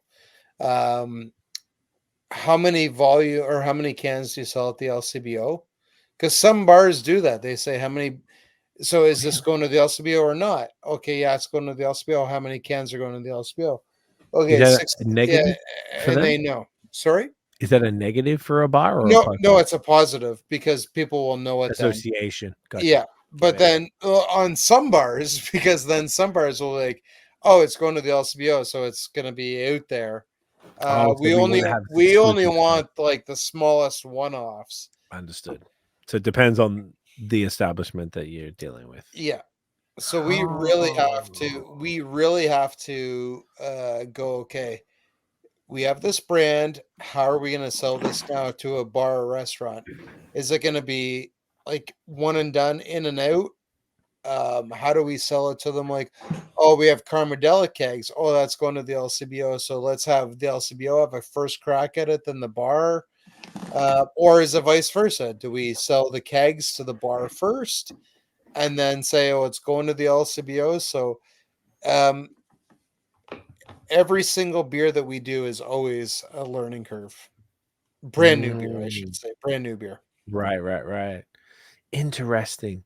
Yeah, it's such a crazy like thing to navigate, eh? Like from LCBO to independent bottle shops to direct sales to sort of like comparing to, like the pricing compared to other competitors like locally that are, whether there's different sizes of those competitors. It's almost like this is kind of, I love this conversation so much because I feel like this is so educational for people. Like even like as far as like the lager conversation that like maybe Molson or Labatt or something can do.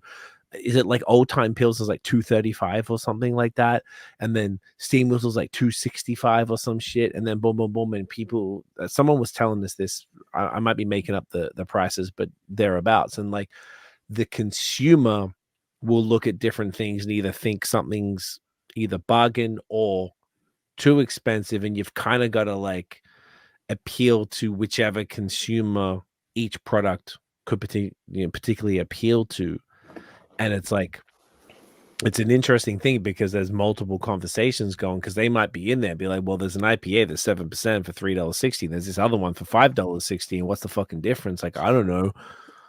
You know So what I mean? let's take Moosehead for example. Perfect. Moosehead has James Reddy. That's one of their That's their discount brand. theirs. Yeah.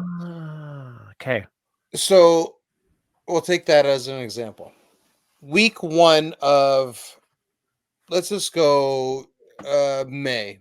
Week 1 of May. Molson is going to do a Laker promotion. Right. Week 2, Labatt is going to do a Busch Light promotion. Week 3, Sleeman's going to do like the 2.5 or 2.0 or whatever promotion, or Upper Canada.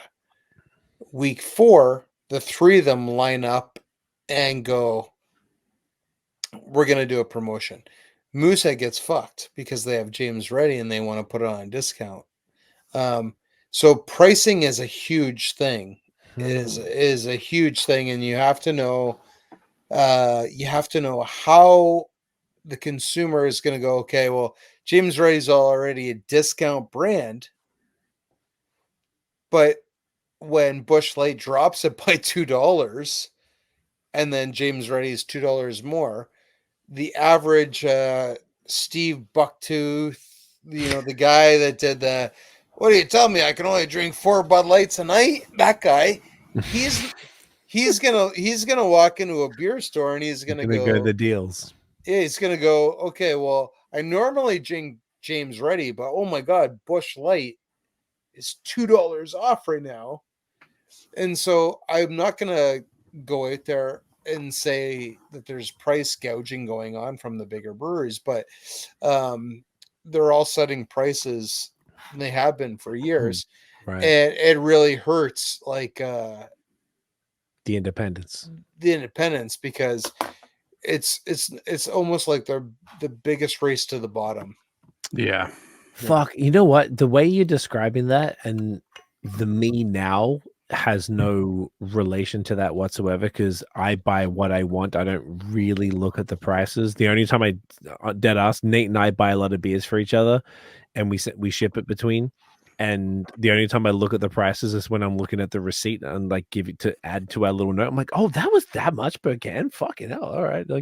Like whatever. I have no like qualms about that. But then back in the day in Australia, I used to buy cases of like Heineken, and sometimes Heineken would be like 45 in Australia, like $45, but 6 packs of Corona was like $19.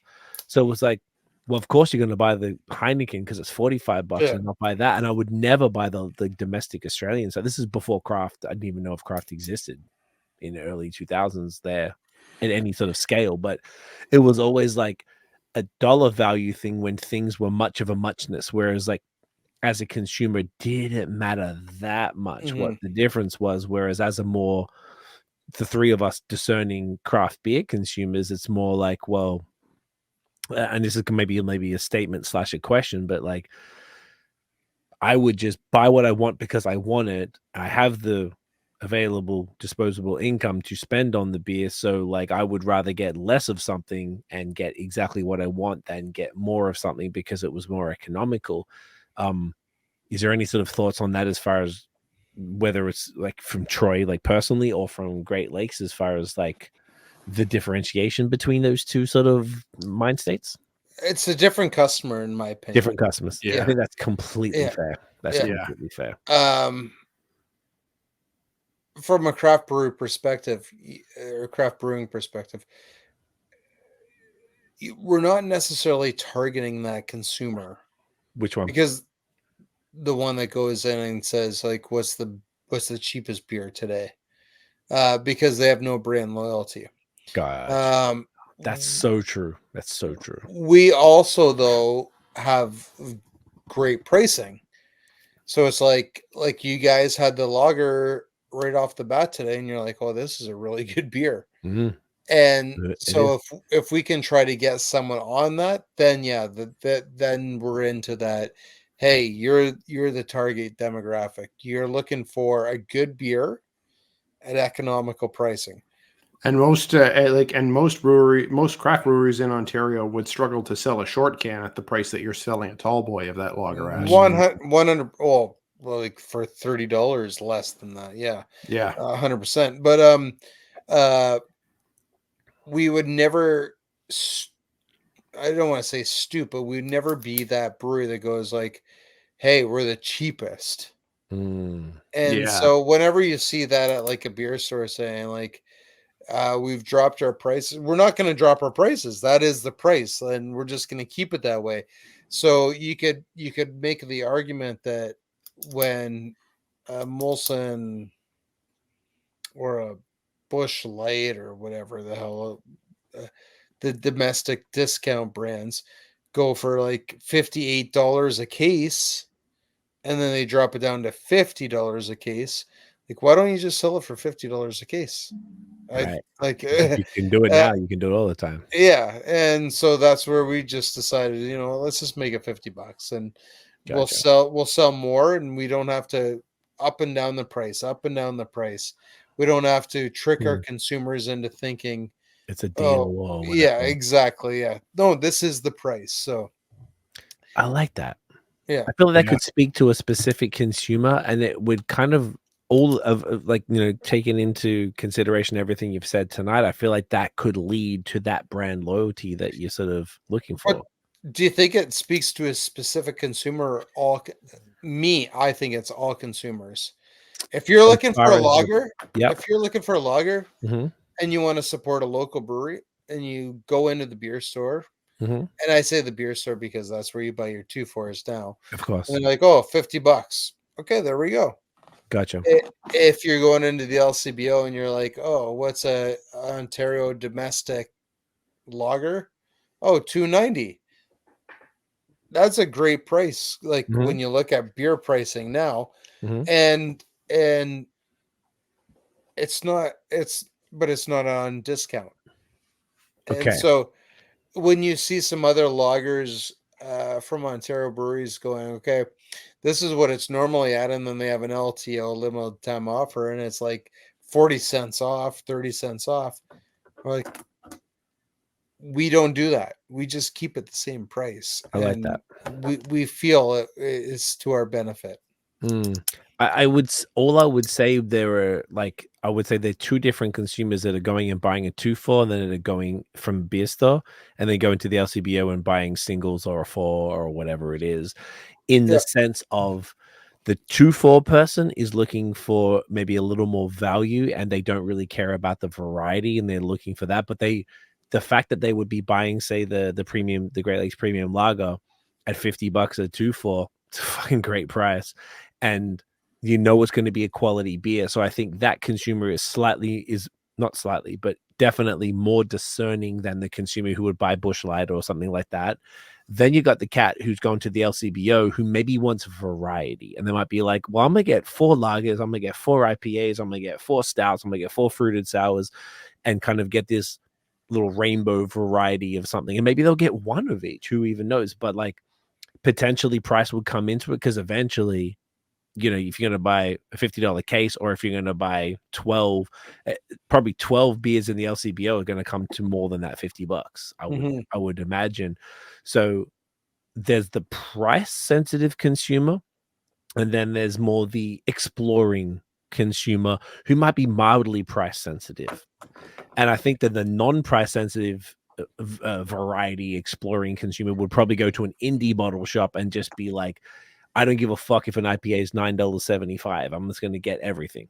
They don't really care. They're just going to try different stuff. So I feel like there's so many different people that you can potentially appeal to, that it's phenomenal that you have the beer store option, that you have the LCBO option, that you have the direct to consumer option, and probably indie bottle shops as well. I know we didn't really talk about it too much. That you have that. So it's like you're kind of hitting all markets, which is amazing, which is kind of, as a business, isn't that what you'd want? 100%. You got to staff it though. You got to stuff it. And I understand that's the difficulty is probably the more. And the interesting thing is that the first two consumers, the people who are buying from the beer store and the LCBO, are the majority. The rest of them are the minority. And I feel like the three of us are maybe more in the minority consumer case. And we're hyper aware of that. And that's okay.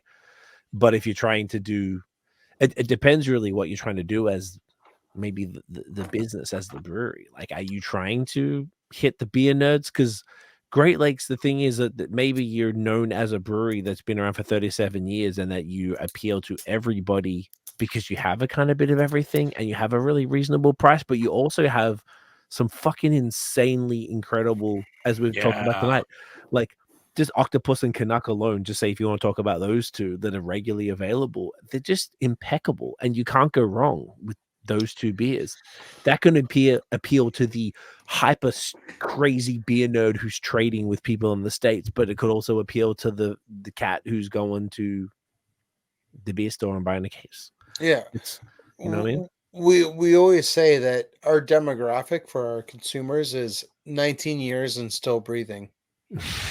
Because we have the lager that will suffice from your early age drinker to your, hey, I'm still breathing, I'm gonna have a beer a day drinker. Yep. I'm gonna drink that lager. We have a Vienna lager that does the exact same thing. Then you get into the Canuck and Sunnyside, the Octopus. We have the vodka soda. We have all the, like, the Absackers, the one-off beers. So we have something like, we have lagers, we have the big IPAs, we have double IPAs. So we really do feel that we have something for everyone. At Great Lakes. I like that. And at the end of the day, it's way back to when we started this podcast. It was like, we feel beer is something that should be accessible to everyone. Yeah. Because it's a beer, or sorry, it's a liquid of the people. It's a social thing. It's you're going out. You're not going out to be like, hey Nate, hey Cee, do you want to go out and grab a couple wines tonight, wine coolers? It's you want to go out and grab a couple beers, and it's not gonna end anytime soon. And we just want our beer to be affordable and the most consistent beer on the market. So I love that. Yeah. That is a sentiment with which we can bring it home. I love that. So. Troy, this has been awesome, dude. Thank you so much for hanging out 3 hours on you. See, I'm telling you, bro. There's a lot to talk about here.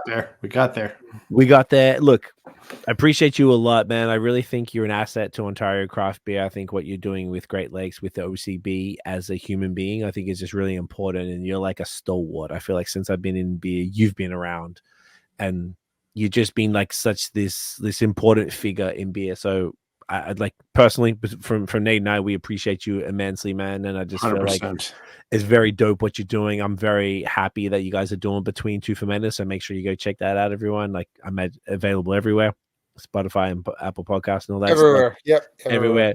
Check that out, because, you know, there's not many of us left talking about Ontario craft beer. And I think you do a fantastic job of that. And the products you guys are doing are amazing. And you don't, at the end of the day, the facts remain is that you're not here for 37 years plus if you're not doing something special. So yeah, there are a lot of beers that would not exist in Ontario if not for things like Canuck Pale Ale. Yeah, 100%. And we've seen a lot of the newer folks, like we were talking about Third Moon and such, pay, very kind tribute, and be very want to collaborate, and that collaboration means a lot. So it's not like it's nothing small, and you are the face of the brand. And shouts to Mike, because I get to meet him very briefly at did I meet Mike? Who did I meet at you had him at the Beer Cup? Was it Peter? It was Peter. Yeah, he was pretty He was chill, but I got to say, g'day. You know, I was talking to you, but he was at the table. You made sure specifically to introduce, hey man, you should meet Peter, and I appreciated that. I was like, hey, nice, good to meet you, bro. Like I'll probably never see you again, but I'll see you Troy again. Yeah, man. I just think what you're doing is awesome, and we just want to make sure we highlighted that here on the pod and what you guys are doing. So just thank you for doing all that you do, bro, and really care. And we know you spent some time away, but we're glad you're back. Yes. Yeah. Yes, I left for 6 weeks, and I missed the beer industry in those 6 weeks, and things changed, and it was a good homecoming. So, no, I appreciate the words, and I love what you guys are doing too. And this industry has a lot to celebrate. This industry has a lot of people to celebrate. There's a lot of amazing people not making a lot of money to follow their passion, to do this and to do podcasts for no money. And I just I have fun every day. I wake up and like Monday is one of those days where people are like, oh my god, it's Monday, and I wake up going, it's Monday. Let's go. Like, let's go. What's this week all about? And stuff like this we're recording this on a Thursday night, and we've had a lot of beers, and it's sure have. It's really great. We're talking about things that excite us. So keep doing what you guys are doing, and I love this. So thank you very much for having me tonight. Honor and a pleasure, my man. It's Thank a beautiful man. thing. It really was a genuine pleasure hanging with you. Truly. Stick around afterwards, because when we finish up, you gotta upload. It takes like 30 seconds to upload the files to the cloud, the way that this software works. But I appreciate you. Troy, where can everyone find you online if you wish, and where can everyone find Great Lakes as well? Instagram and LinkedIn and Facebook, and I think Twitter, even, or X or whatever, at Troy Burtch, at TroyBurtch. Love it. And you send me an email at troy.b@greatlakesbeer.com, and cell phone 647-400-7051. Call or text about anything in the industry right now. And Ontario Craft Brewers Conference, come out, be there, buy your tickets. And damn, I think you're the first guest that ever dropped their cell phone number on us. Honestly, it's probably like 400 episodes. No one's dropped the cell phone. I love that, and I think if you like look at just do the lookup, I think if you look up, you'll see my phone number somewhere. It's out there. So. It's not a secret. Yeah, Great Lakes pays for it, so. And they love. There you go. So it's a business phone. And is it at Great Lakes Beer or Great Lakes? GreatLakesBeer.com. GreatLakesBeer.com, and at Great Lakes Beer on like Instagram, Facebook, all of that, and they can order to be delivered anywhere in Ontario, and you can find it basically anywhere. You got it around the province. Fresh. Around the province, fresh GLB. You know the fucking hashtag fresh GLB. As Nate said earlier, I love it. Troy, once again, stick around. We'll just wrap this up, and then we'll finish up our fair. But brother, thank you again, guys. Make sure you check out Great Lakes. Grab some of their stuff. It's honestly phenomenal. Like, we got a lot of empty glasses next to us right here, and we're standing. God damn it, it's beautiful. Guys, thank you so much for watching. Not for long, for watching and listening. If you enjoyed the episode, smash the thumbs up, hit subscribe below, hit that notification bell, Nathaniel. Ding. So you know when the new drops. Follow us everywhere at BAOS Podcast. Check out the long form audio so you can hear attractive gentlemen like Uncle Troy talk about craft beer every week. Spotify, Apple Podcasts. We got the video on Spotify now. Give us 5 stars. You know the fucking vibes. We'll see you guys in the next one. Cheers, y'all. Cheers. Cheers.